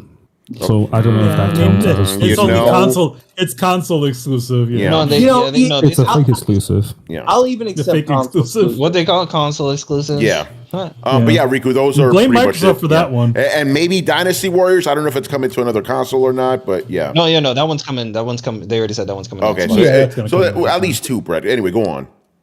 I'm so sick of both companies doing this, where they get together and they fight over and say they buy and they see you can get the scraps of, you know, the latest hits so they can announce a game to people, and they announce a bunch of games or talk about a bunch of games after they've given us a few years to fucking forget about them, and they slide their one goddamn exclusive in there, and that's what the whole show here was for. Like, this whole entire show was here for fucking Concord and Astrobot. Like, that's why we came. That's why I gave it a D plus. Yeah. What's that? That's why I gave it a D plus. I'm being generous. Yeah, I mean it's just one. Yeah, a D plus. It's barely above failing, but like fucking Christ, this could have been a literal commercial. It could have been 90 seconds of just being like. It could have been a sizzle reel. Yeah, well, no, it could have been a sizzle reel or just a fucking Astrobot commercial, because that's really all that mattered here. Everything else is third party. It's going to do its own advertisement. It doesn't need PlayStation to fucking announce it. All PlayStation's trying to do is like seem responsible. And at this point, like, I get that it used to be a little here sprinkled in here and a little like it, but that's like, you know, like the chef like slowly adding a little bit more pepper until all you're getting is fucking pepper. Right? Like this shit's unacceptable. Why even have a fucking conference or a state of play or a goddamn anything at this point if you're gonna show me one maybe two goddamn games? Like, is it really worth that amount of advertisement budget? I mean, obviously it fucking is, because people are sucked in by it, but we're not getting shown anything. We're just showing up so they can feed us the same goddamn commercials again in the hopes that they might say this is one fucking thing interesting. And let's be honest, nobody even watches the whole thing anymore. They just turn to Polygon or fucking G4 or whatever the fuck. Like, not G4. G4 ain't around anymore. but they just turn to whatever goddamn website they want the next day, and they're like, cool, that's what it is. Because they don't want to spend 30 minutes sitting through your bullshit. They want to spend 5 minutes to see if there's a relevant video there, and they're going to check it. I mean, I gotta ask, like, how many of our people even watched the whole thing through from beginning to end? Well, I mean, technically, I was busy, but I'm the host. I don't even watch it. No. I mean, the people listening, not us. Oh, like, yeah. The hardcore guys watch this shit. You already know. You know. Yeah, I mean, the hardcore guys. I don't know. And all our fans are hardcore, you know. Yeah, that's fair. Okay. Yeah, no, I mean, I don't know if 1.1 million views is a lot of people, but that's what it has right now for being out for 6 hours. Yeah. I mean, I don't know if that's I don't know if that's or not. Go ahead. I will say this. I mean, it was a state of play. It's not like state of plays are just like it wasn't a showcase. Yeah. It's like state of plays showcase. I mean, at the end of the day, Tony is rightfully understandable for being confused by the two because this was supposed to be. I will ask that question again next time. I will ask the question. Yeah, a showcase scheduled thing. Which PlayStation showcases are usually the ones where they showcase most of what their first party games have going on. And maybe that's the reason why they decided to call this one a state of play, even though around this time of year is when they give us a showcase. It's probably because of what you just said, Brett. They didn't have anything outside of Astrobot that was first party to show us. So they're like, you know what, let's just call this a state of play because this doesn't reach the standard of what people and that's probably why they spent like 10 minutes on Concord, you know? Okay, but for real, Riku, like, does that not feel at the very least disingenuous to you? Like, okay, so they changed the technical wording so that they can say that they didn't subvert or let down your expectation. Like they know what they were like. I just feel like everybody knows what's going on here. That is at least some level of transparency. I think it would have been disingenuous if they were like, no, this is a PlayStation showcase. And then they actually only showed Astrobot. When everybody expects a showcase to show majority of them being first party. So I'll give them a little bit of leeway for at least being transparent and saying, hey, guess what, people? This is what you're going to get. And it's not the first party stuff, you know, a bunch of first party stuff that you want to see, which I guess, but it's just, like I said, I know what I'm getting from a state of play. That's probably why I'm not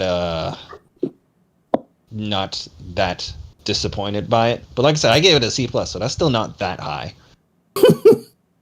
Yeah, Rich, what's up, man? Good, but this, go ahead. I just was going to say that the thing that surprised me is that they made this announcement that this was happening the day before. Normally, they announce this thing about 2 days. That's usually the format, or a week. Yes, Let's just say the Silent Hill thing that Konami had, the Silent Hill transmission. That thing was like a full week before Sony even did it. Yep. And it just so happened that their show literally came like an hour, like almost almost as soon as the PlayStation thing went off. So they knew. Yeah, I feel like from a first party exclusive standpoint, the only company really doing well in that category is Nintendo. When Nintendo gives you a Nintendo Direct, you get a nice chunk of Nintendo first-party games showing off there, with your multi-platform games sprinkled here and there. Usually JRPGs that come to PlayStation as well. But Nintendo doesn't have a Nintendo Direct and a Nintendo Showcase. They just have Directs, so that's all under one umbrella for them.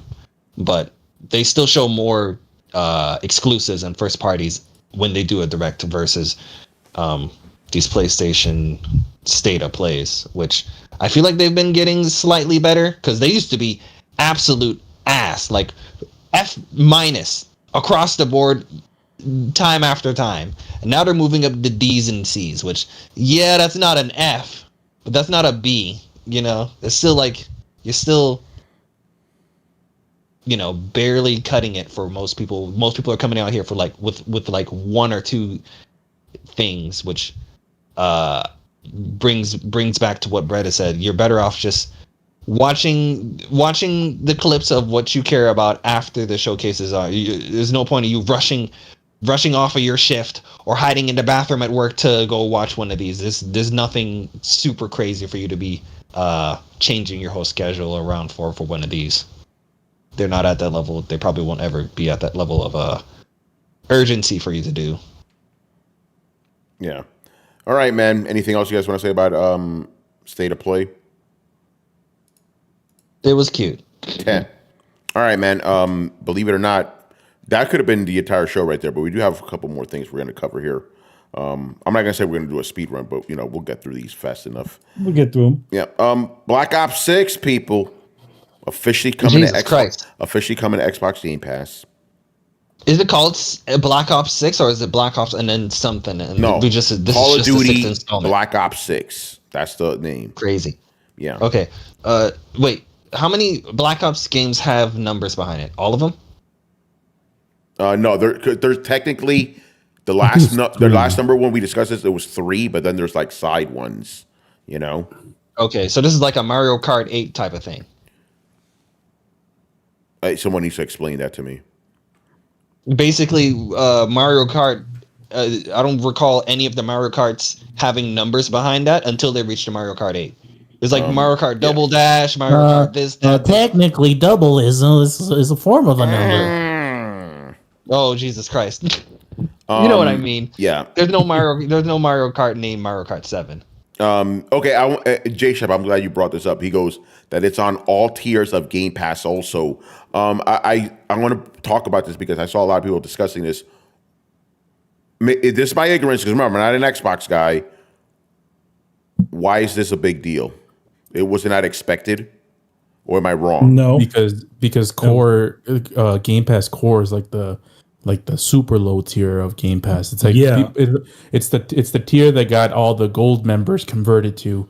That's not like. So do those guys, again, I'm ignorant, I don't know Xbox. So does that tier not get the same games that regular Xbox Game Pass does? No, you get the No. Okay. If you have Ultimate. If you have Ultimate, that's when you get all the free games. Gotcha. Okay. So Wait. go ahead. Explain this to me. Hold on. Yeah, go ahead, Brian. There are. I don't know why Microsoft does this, but it's stupid. There are 4 tiers. There's core, which is like the basic bitch one, which is what everyone has pretty much. Then there's Xbox Game Pass. Can you tell us what you get with core? Is it just multiplayer access? Is that I all you think get? it's just multiplayer access. I don't know because so it's I like don't care. PlayStation Essentials. That's their Essentials equivalent, I guess. Possibly, I think that's the best analogy. And then from there you get Xbox Game Pass, which is basically Game Pass for Xbox games. That's tier 2, right? Sort of. It makes sense once I finish. Then there's PC Game Pass, which is just Game Pass for the PC. And then there's Game Pass Ultimate, which covers both PC and Xbox, and also includes xCloud. So hence it's kind of like a diamond. You start with core, and then you have PC and Xbox at like the same level for different platforms, and then Ultimate is just both PC and Xbox at the same time. So you have 3 tiers, 1 at the bottom, 2 in the middle, and 1 at the top. Yeah. Okay. See, it's dumb, and I hate it. And core is not. I doubt that's gonna get Call of Duty again, because I don't know Xbox. So core does not get Game Pass games. No, it gets online. It gets like a couple of cherry picked games, and like discounts and shit. Okay. All right. And the others are pretty self-explanatory. All right. Okay. That makes sense. So I guess that would be a big deal. So basically, it's like Xbox Live Gold members are getting this game for free. Effectively. Interesting. J-Shep says people were expecting it to be on the top tier with a price increase, from my understanding. That's stupid of them to assume that, Okay. Thank you, C. Iverson, because my man's right there. He says Black Ops 1, 2, 3, 4, and Cold War, and now 6. I think that sounds about right. Yes. Yeah, it's their last. That's right, because when Black Ops 4 dropped, we were like, it's supposed to be 1V, not I. Like, what the fuck is this shit?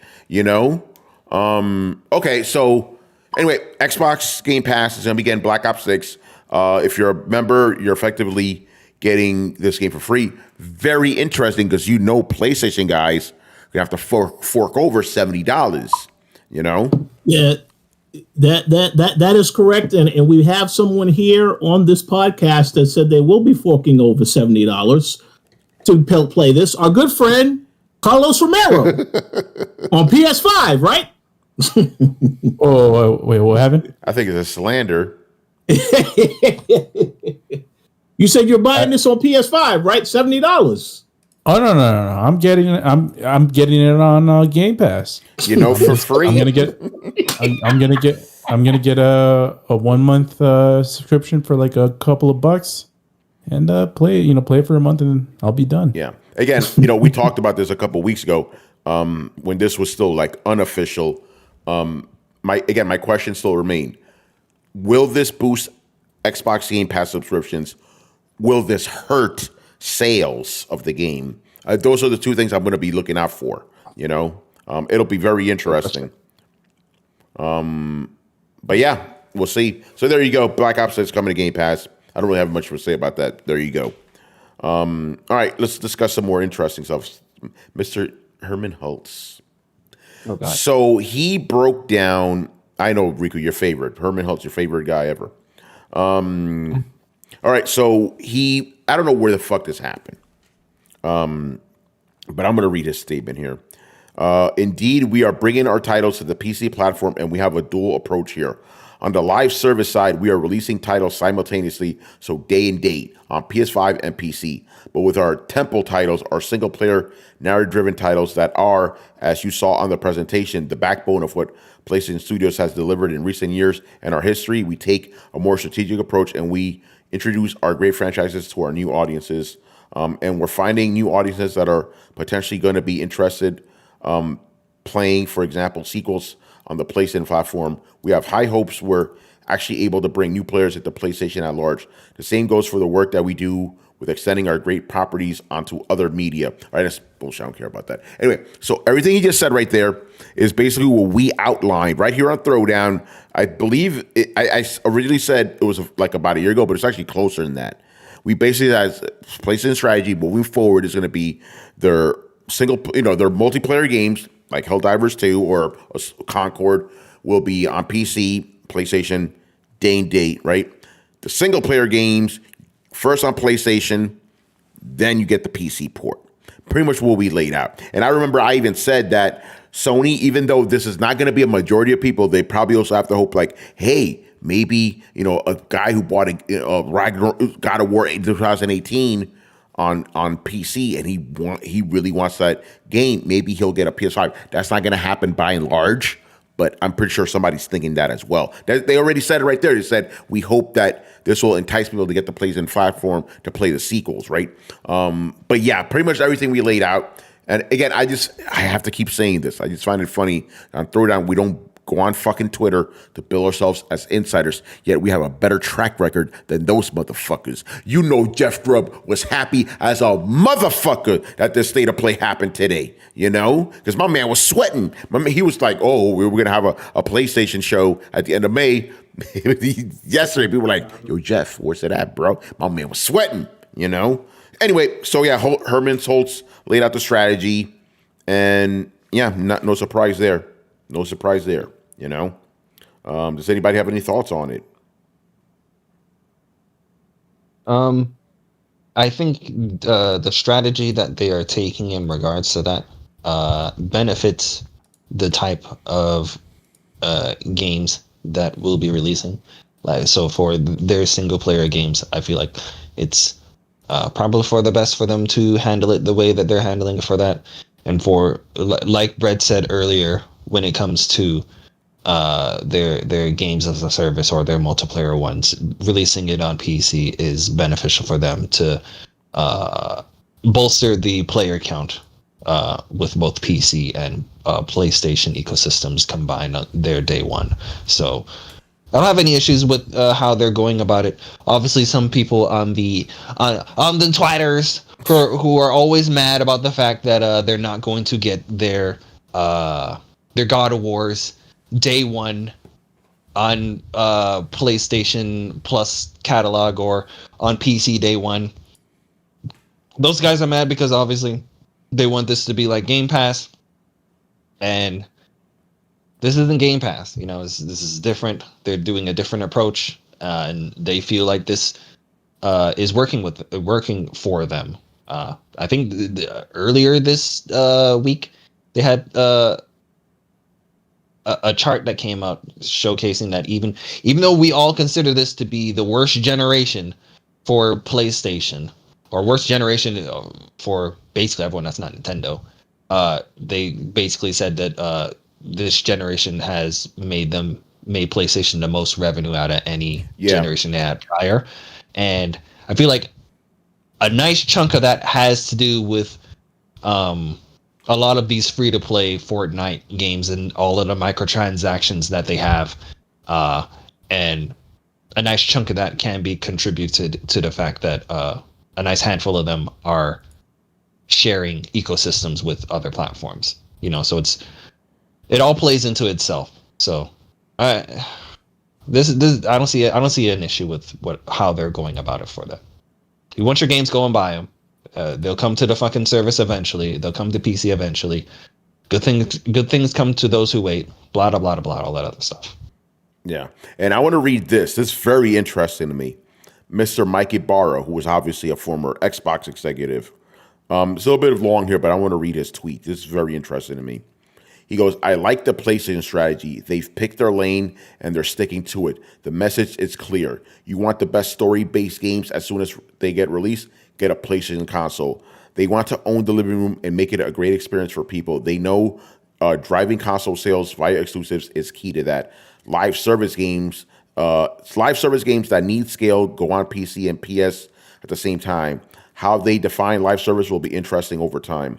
Sure, they're trying to tie this strategy into PC players buying a PS for single-player games, which, in my opinion, I don't think as much scale or volume at all, but I appreciate knowing exactly what they're doing. I have a PS5 for the Epic games they release, and I obviously use Steam for everything else. I have Game Pass for Xbox games. I usually end up buying the Sony single-player games again on Steam when they hit because they are that good. I will always be PC first, but the Sony strategy is clear. PlayStation and the living room are of utmost importance. So, yeah, there you go. I agree with I heard BG, I think BG from Weapon Wheel, he had a YouTube video that he released when this came out as well. And I agree with him. What he said in there were basically PC gamers in particular will say, well, I'm not going to get me a PlayStation because those PlayStation games are just going to come to PC. So I'll just wait. And they'll use that as like some sort of like jab or whatever. But then when PlayStation says, okay, we're going to hold off, these games aren't going to be coming to PC. You know, you're talking about the single player games, obviously. These games aren't going to come to PC day one. We're going to stick with them coming on PlayStation first, and then a year or two later they'll come to PC. And then these same guys on the feed are like, what the fuck, why are you not bringing it to PC day one? Like, motherfucker, 2 seconds ago you said you were completely fine with waiting. So why are you completely fine with waiting, but then when they said that they're going to do what you said you were going to do, you get mad? So it's like, whatever. It's one of those damned if you do, damned if you don't type of things. If you do it, they'll be like, your games are on PC, there's no reason for me to get a PlayStation. I'll just stay there on my PC. But if they don't do it, they'll be like, I'll just wait for him to come to PC anyway. And they're like, okay. They're like, what do you mean we gotta wait? Like, you said you were gonna wait anyway. Like, geez. Whatever. I think that's much of a straw man. Oh, excuse me? I mean, people are just taking things to the extreme. Firstly, I am one of those guys that says, yeah, day and date is coming, and I've been saying that for so long. Like, you don't think that they don't see the numbers for Helldivers compared to Spider-Man 2 and think, maybe this makes sense. I mean, Spider-Man 2 sold how many, Riku? Not enough to make their money back right now. I know that for sure. It sold 11 million copies. Now, keep note, this is Spider-Man 2. Spider-Man, possibly the most well-recognized superhero on planet Earth, on the most popular console at this point in time. Out at the moment. So that's Nintendo Switch, but sure, go ahead. the one that's in the zeitgeist more often, the one that people are going crazy for, and it sold 11 million. Compare that to Helldivers, which sold. Bloody Nintendo Switch is about to pass the PS2 for the most. Riku, I'm sorry, we don't bring the Switch in this conversation. We're talking about console sales, bro. Anyway, okay. Compare that to Helldivers 2, game that no one really saw coming. It sold 15 million. It doesn't matter. It sold 15 million in that does matter. Nearly half the time. Like, you don't think that executives are up there looking at this? Again, executives don't care about single player and multiplayer. They care about money. We all know that. Like, that's pretty much how they look at things. They say line go up faster is good. So if you're saying that they don't look at this and are thinking that, hold on, maybe we should be doing this down the road, I don't think you're thinking hard enough. That's my opinion. So anyone that says that it's what I'm saying is that, go ahead. The guys in the chat are saying it's unfair to compare a live service game to a single player game. As I said, it's not what we think; it's what the executives think. Yeah, no, I agree with you. All these things as much as we want and say, "Oh, it's two different games," blah blah blah. Executives don't see that. Executives see line go up. Yeah, that's the hard and fast of it. Again, it's the really stupid part of most businesses. They just see line go up. Here's and anything that makes line go up is good to them. We wouldn't be having this conversation right now if what you're saying is right. He wouldn't have came out and said what he said if what you're saying is what it should be. Yeah, Jay-Z Dar says $40 game versus $70 game. It still doesn't. Like, there's a lot of variables that are to be taken into consideration with that comparison between Helldivers and Spider-Man. Is that variables for us to consider or variables for executives to consider? Because I think those are the variables that they considered in regards to them making the decision that they came out and said what they said today or a couple days ago. I'm still holding firm. Like, well, you can hold as long as you want. It is going to happen, and when it does, I will be there, because it's honestly, as I said, all it takes is that just one game that they're going to try out, and then they're going to see that, okay, this makes sense, and then they're going to start doing it. Again, they can. Here's the thing. I heard when they said Ryan can stay. I got a good example for you. I got a good example for you. Wait, hold on. Said when they let him finish. Rico, let him finish. Let me say this. Whoa. Let him finish his thought, bro. Then you can jump in. These guys can stand on whatever platforms, do whatever press conferences, and say whatever nonsense they want. It doesn't matter, because we all know that most of the stuff that they say is bullshit. And there's been several examples throughout the history of PlayStation where they've stood up and said, oh yeah, this is a thing, and then it turned out to be complete nonsense. I mean, we are still in the aftermath of we believe in generations. So forgive me if I don't believe what Herman Hulst is saying and saying, oh yeah, no, it's fine, everything's good, like we won't be putting them on PC. It's like, they will, they just haven't said it yet. And that's why I say, go on, Riku. Well, they said that when they put in the numbers in regards to how much money they apparently lost for putting Horizon Forbidden West as early as they did on PC, it was a lot of money they lost. So wouldn't be surprised if they're using that as a reason as to why they're sticking with what they're doing right now. How much money you did go they look lose? it up? Your accountability room. Look it up. Look it up. Oh my god. But yeah. All right. Anything else you guys want to say about this? Or we still stay on this topic? Yeah. I still say that it's just nonsense statements, just said for the sake of trying to calm down people. Yeah, I think day and date is eventual.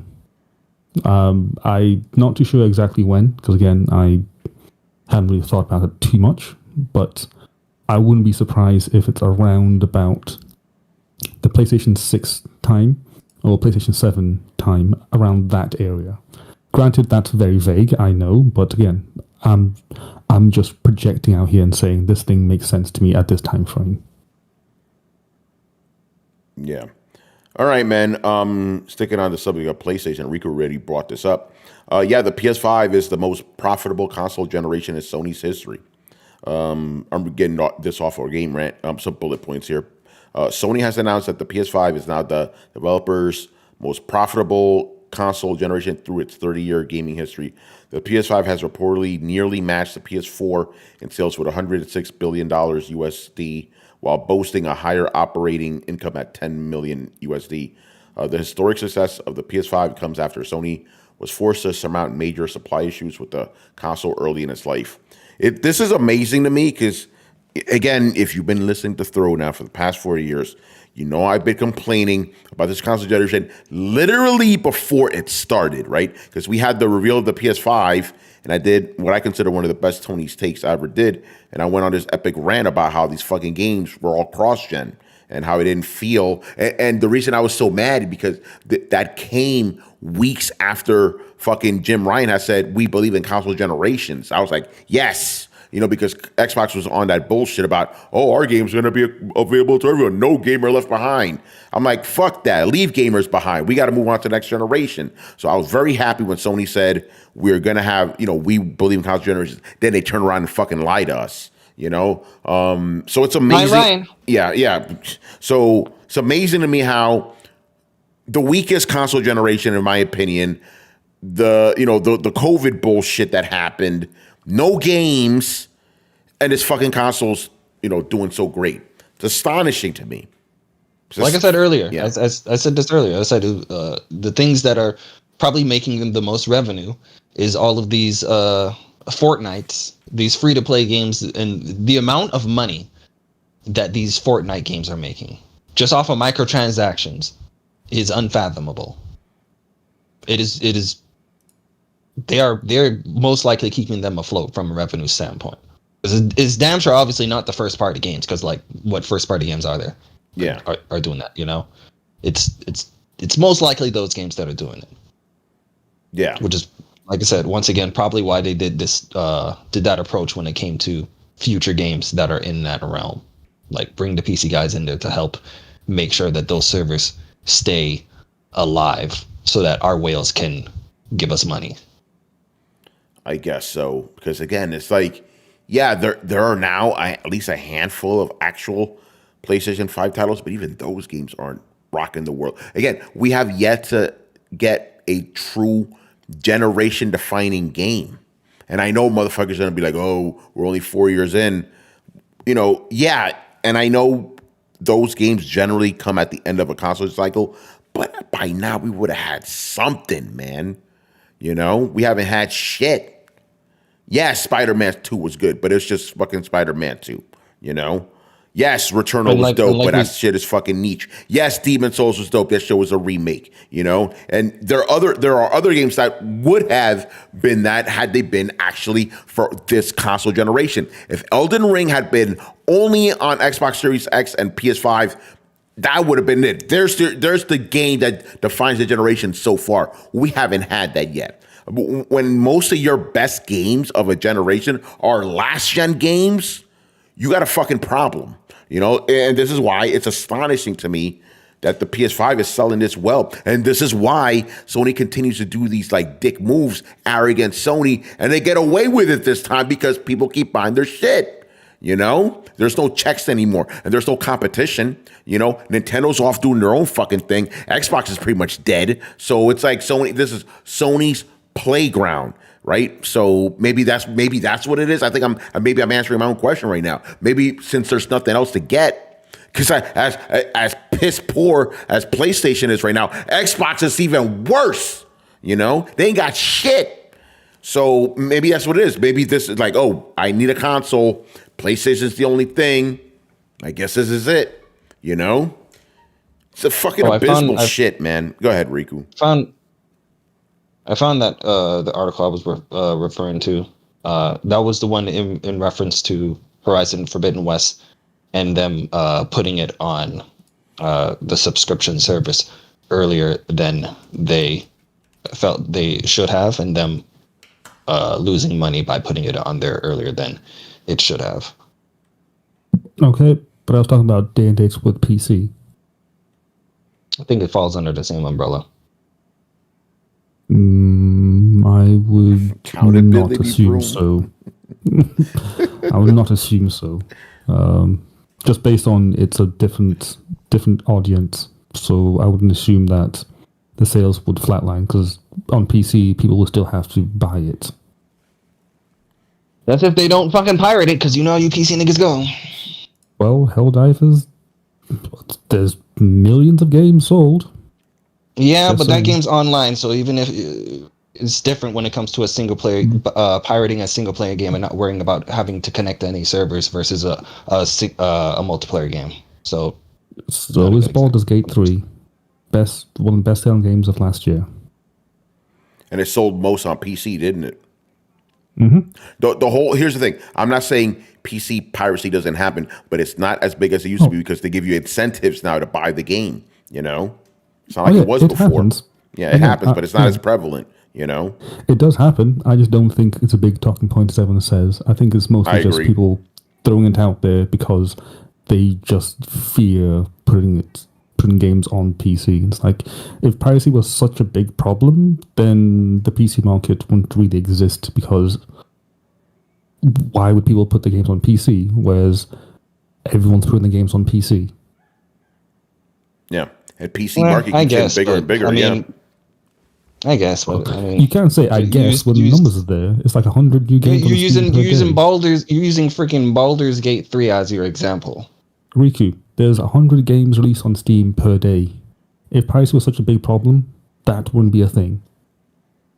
Like, in what world does it make sense for people to just throw out games on a platform where people will just pirate it like crazy? It's economic suicide. If anybody cares about statistics, statistically, a lot of games sell more once they've been open to piracy. That's just the math. Don't ask me how it works. Yeah, but I don't want to go down the piracy rabbit hole, because to me that's the equivalent of just going, I don't want to play PC because I had to upgrade my drivers. Okay, bro, what is fucking 2010? You know. Anyway, I do have some things to say about this. Go ahead, Brian. Announcement. I think it may be slightly misleading, and this one Ricky just rolled his eyes, so I can hear that from here. One, because it covers the COVID period, which, as we know, the COVID period is a huge anomaly.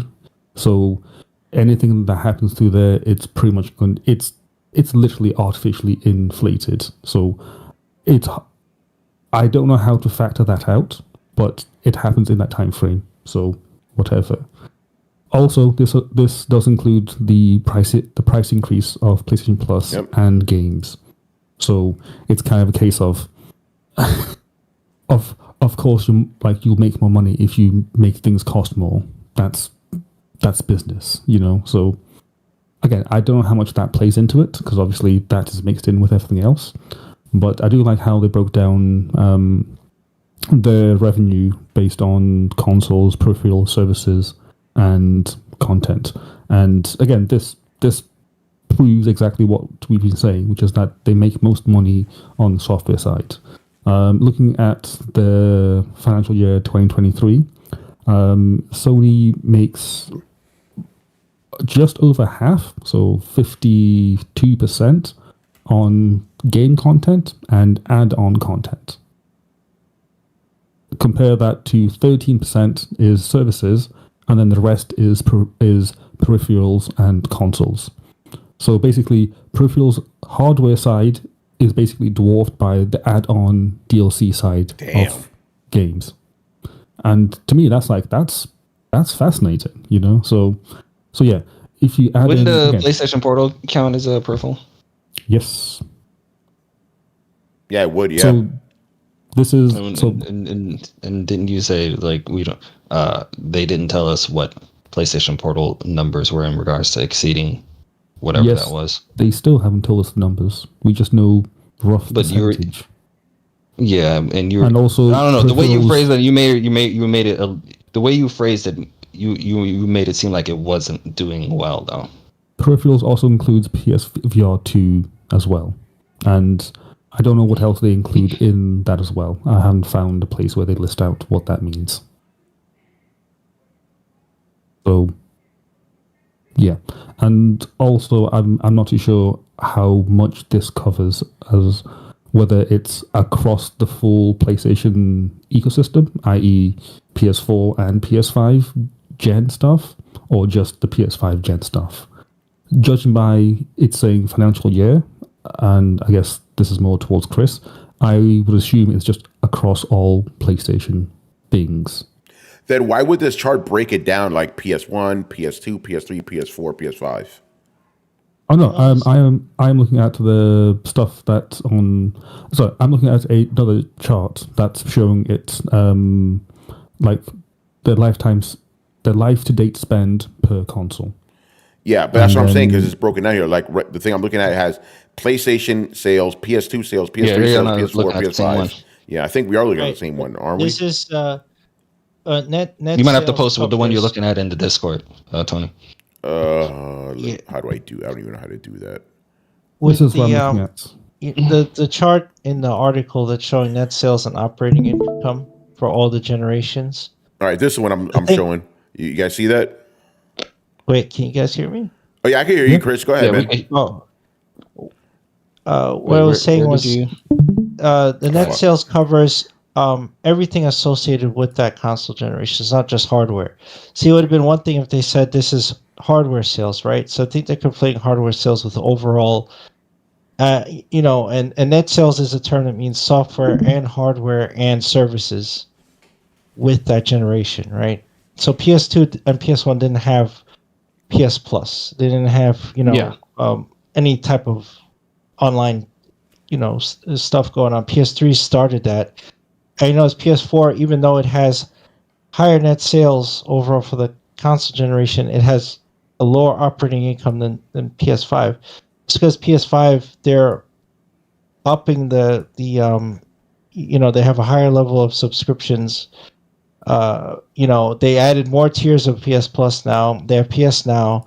They have all sorts of other stuff. So that all contributes to net sales. So it's not just console sales, right? So I think that's where it's getting confused. Yeah, that's the one. That's the one we were looking at. Yeah, the stuff I was referencing was on a different chart, so I wasn't talking about. Like I said, we were looking at two different things. That's the one I was referring to. Yeah, that's the one they posted. I checked the one you had. The one I was referring. Yeah, sorry. No, you go first. No. When I was talking earlier, that was the one that they posted a couple of days ago. That one right there. But no, that's what Tony was talking about. He was asking why in this one would they break it down by generations. But what Chris said is most likely what is going on in regards to they have a yearly subscription with multiple tiers that they're raising the price on. Like I said, the microtransactions in regards to all of the Fortnite stuff, they get a lot of cut out at all of that. All of that is being taken into consideration when it comes to and on top of what you said, Brian, the spike in the COVID area definitely gave all of the gaming gave everybody a boost. A spike in revenue. Yeah, gave everybody a boost. That's why when they're like when they said percentages are down, those statistics are comparing it to what they were in the most recent wave, which was the COVID stuff, which is like we said, that was inflated. So like all of that is definitely taken into consideration when it comes to this generation being the most profitable one, because obviously us as gamers looking at the games that we're getting, we sure as fuck don't see it. Yeah. It's definitely not coming from like games that we're getting inside. It's coming from literally everything else. That's wild, but it also makes sense because that does answer my question. It's like, where's all this money coming from? And and Brian, I'm glad you brought it up because that's the thing. The first thing I thought of, like, because shit costs more now. Games are $70, but I think it now it all kind of makes sense because the games, come on now, Also, in the link that I sent, it actually breaks down things very nicely, and there's drop that link. Let's go. Yeah, it's well. You did. Okay. It's well Riku's one. So in there they have peripherals as a category. And it shows the Pulse headset and the earbuds, as well as the PlayStation Elite controller. I don't know what it's called. Yeah. As well as the PSVR and the accessibility controller as well. So I'm guessing that all of that is grouped in as peripherals. I think so, yeah. And answer your question, Riku. And the funny thing is, on page 14, they talk about Tony's favorite thing. Engagement. Oh, my favorite. Love engagement. Mm-hmm. So Brian, this one does have the same chart I posted. Oh, that's cool. The thing there is where they show the active consoles being 50-50 on PS4 and PS5, but PS5 has more gameplay time than PS4. So does that mean that more people are just using the PS4 as a Netflix machine or something? Maybe. Probably. Not too sure. I mean, did it say half of what did they say? Half of the people haven't moved over to next generation. Yeah, or it's something like that? half. Yeah. They say it's 97 million active consoles, and it's 49 and 49 on both. Whereas gameplay hours is 1.4 billion on PS4 and 2.4 billion on PS5. So almost a 2-to-1 esque. Yeah. That's a good breakdown, Brian. Yeah. Like I said, I think if there's any games that's doing that, it's probably those. Like I said, those free to play games people are putting 5,000 hours into. Jesus. You definitely don't. You definitely didn't have no crazy amount of playtime hours in that in any generation prior.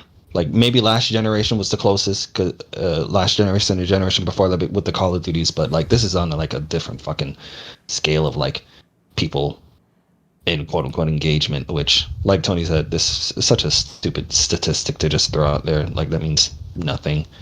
But I guess that's something they can throw to their shareholders. They look, I guess if they care about that, but we sure as fuck don't. Yeah. Chris, you gonna say something? Oh, I was just going to say that operating income is a more nuanced thing than net sales. I look at net sales as slightly more important because operating income considers things like the cost of goods sold and depreciation of assets over time. And if you have more favorable things happen, like let's say Sony cut a bunch of their workforce, that increases their operating income because they don't have to pay out salaries and all facilities and all sorts of stuff that they would normally have to do. And then you have foreign exchange rates changing, you have depreciation of assets and all this stuff. So even though that number looks higher, it's like, hey, our operating income is higher. Yeah, but there's other factors in it than sales, right? That's what's important. That's the thing that we care about and an investor would care about is like how well is the system selling, and then the software and the services to go with it. Not that, hey, you've cut losses and your depreciation dropped, so therefore your operating income increased. So that's a little deceptive. Say like, hey, this was most profitable generation. Not really. Yeah, I agree with that. Don't worry, Carlos. I jumped in there. I was the referee. Don't worry about it. All right, let's move on here. Almost finishing up the show. Hey, Richard, we're going to talk about Reggie's favorite story, the one he says we shouldn't be talking about, but we are going to talk about it. A certain leak happened. So Bungie confirms Destiny 2, the final shape leak accidentally pushed live on PS5 streaming service, warns against spoilers being shared. So basically, the last DLC for Destiny 2 got put out there for free for a while. It got taken down, obviously, but it's like, damn, Sony, what the fuck? All these leaks. It's crazy. But they patched it. They got to get their boat in order. Yeah, right, yeah, exactly. It just seems like every couple of years we hear about another Sony leak, It's interesting stuff, but it got fixed, so I just found that interesting. And the last thing I want to talk about here, unless Rich, you got any thoughts on this leak? Oh no, I'll just give a shout out to Bungie because I guess they were guaranteed to take another L because they've been taking L's with Destiny for quite a while, so might as well have one final one for this DLC, I guess. That's it. The final DLC gets a final L. Oh, man. Let me read this real quick. The scale of the leak has sent players into a frenzy, and there were even claims that some were able to access Elden Ring's upcoming DLC, Shadow of the Erd Tree, using the same method. Whoa. However, at the time of writing, it appears that these claims are unsubstantiated, which is sure to be a relief for anyone patiently waiting for a spoiler-free experience on June 21st. I'm guessing that's when again, I don't give a fuck about Destiny anymore. We're done. All right, and the last thing, this one's interesting. Remember we talked about that Neil Druckmann interview that Sony conducted? So Neil Druckmann came out, and again, we reported on this. He came out to pretty much clarify his statements, because the original statement said that the next Naughty Dog game was going to redefine gaming or some shit like that. Obviously, every website ran with that, but this was from Sony. They said that, everybody went fucking crazy. Then Neil Druckmann had to come out, and he was basically saying that basically games are now seen as a more legitimate form of storytelling, thanks to shows like The Last of Us and Fallout, which was obviously a less contentious quote than was originally said. Now it got to the point, remember, this was a quote put out by Sony, an interview put out by Sony. They pulled the fucking interview. They pulled the interview for the reason, and this is what Sony says, for significant errors and inaccuracies. God damn. Yo, I'm telling you, I do. They can't even quote their own people properly anymore. What's up with them? Somebody got fired, man. You already know. Let me read this real quick. This is from Eurogamer. Sony has scrubbed an interview with Naughty Dog head Neil Druckmann from his website after finding several. Here's the quote: several significant errors and inaccuracies. Last week, Neil Druckmann took part in an interview with Sony as part of the company's corporate strategy meeting, and at the time, Neil Druckmann was reported to have said that Naughty Dog's next title could, here's the quote, the original kind of quote that we now know is misquoted, redefine mainstream perceptions of gaming, and that AI is really going to revolutionize how content is being created. Soon after it was published, however, Neil Druckmann took to social media to say that what he said had been lost in translation, or to quote Neil Druckmann, his words, context, and intent were unfortunately lost.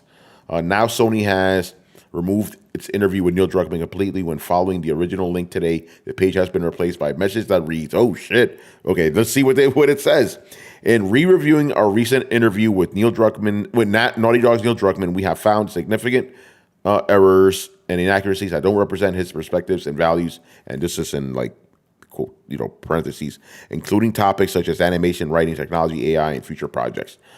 We apologize to Neil for misrepresenting his words and for any negative impact this interview might have caused him and his team. In coordination with Naughty Dog and Sony Interactive Entertainment, we have removed the interview. I like what Eurogamer just did here, some editorial. In short, don't fuck with Druck. That's funny. What a strange thing to have happened, right? Because again, when we first saw this, we just thought it was, journalists being journalists, taking all these liberties. And it turned out it's a Sony guy that did this, Maybe they used it. Maybe they used AI. I think so.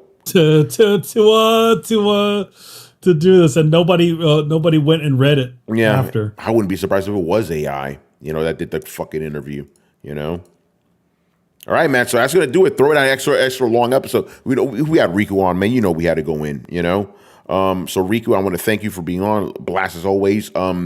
Where can people find you, man? Hey, Riku-san1 on Twitter. That's all you got. There you go, man. And Rich, what's going on with the coalition? I know you guys are about to have a very heavy week coming up. Oh yeah, it's going to be very busy. This time next week, I actually will be in Los Angeles for Summer Games Fest. Oh, shit. So I will have a lot to say about some of the stuff that we actually talked about tonight. Yeah. I'm not really able to talk about exactly what I can talk about, but I'll just say stay tuned for coverage. We still have a lot of stuff we're going to be posting up, a lot of reviews throughout this week. So yeah, just stay tuned to thecoalition.com. And of course, I will be back on Throwdown to share some thoughts on some stuff that I checked out during everything that happens next week and going into the conference. And I do want to say this. It was brought to my attention that we are going to have a very special person returning to the show. So you should stay tuned for the Xbox stream. You might see a familiar person on that stream. Yeah. All I have to say about that is gotta have something. So yeah, get ready for that. And yeah, like Richard said, we will be live streaming the Xbox showcase. So stay tuned, and we'll also see if Richard's bold statement about the Xbox showcase being better than the state of play is true. RBJ knows something about that Xbox showcase. Yeah, he might know a little some, you know. But we can discuss that after the show. We don't break embargoes around here. Good stuff, man. All right, I think that's gonna pretty much be it. So make sure you follow Throwdown on Twitch and Twitter. Join the Discord where the conversations and the rumors always popping. Also, we are back on YouTube, so make sure you hit like, subscribe, and hit the bell to be notified of when we go live every Thursday and Sunday night at 10:30 p.m. Eastern. You can also find us on any podcast app on the planet. Throwdown Show, that's towards Throwdown Show. And, of course, throwdownshow.com to listen to past episodes. Links to everything down below. Once again, I was your host, Tony Polanco. And tonight I was joined by Emilio Lopez. See you next time. Chris Seeley. Hey, take care, everyone. Carlos Romero. Peace out. Brett Murdoch. Deuces. Richard Bailey Jr. Have a good weekend, everybody. Brian Manjoma. Still waiting on Lost Soul Aside. Oh, man. And, of course, Riku-san one, the only one. Let's wait for all the coulda, woulda, shouldas of the future, people. Oh, shit. All right, guys, you already know, man. We will be back on Sunday. So make sure you get those questions in. Later.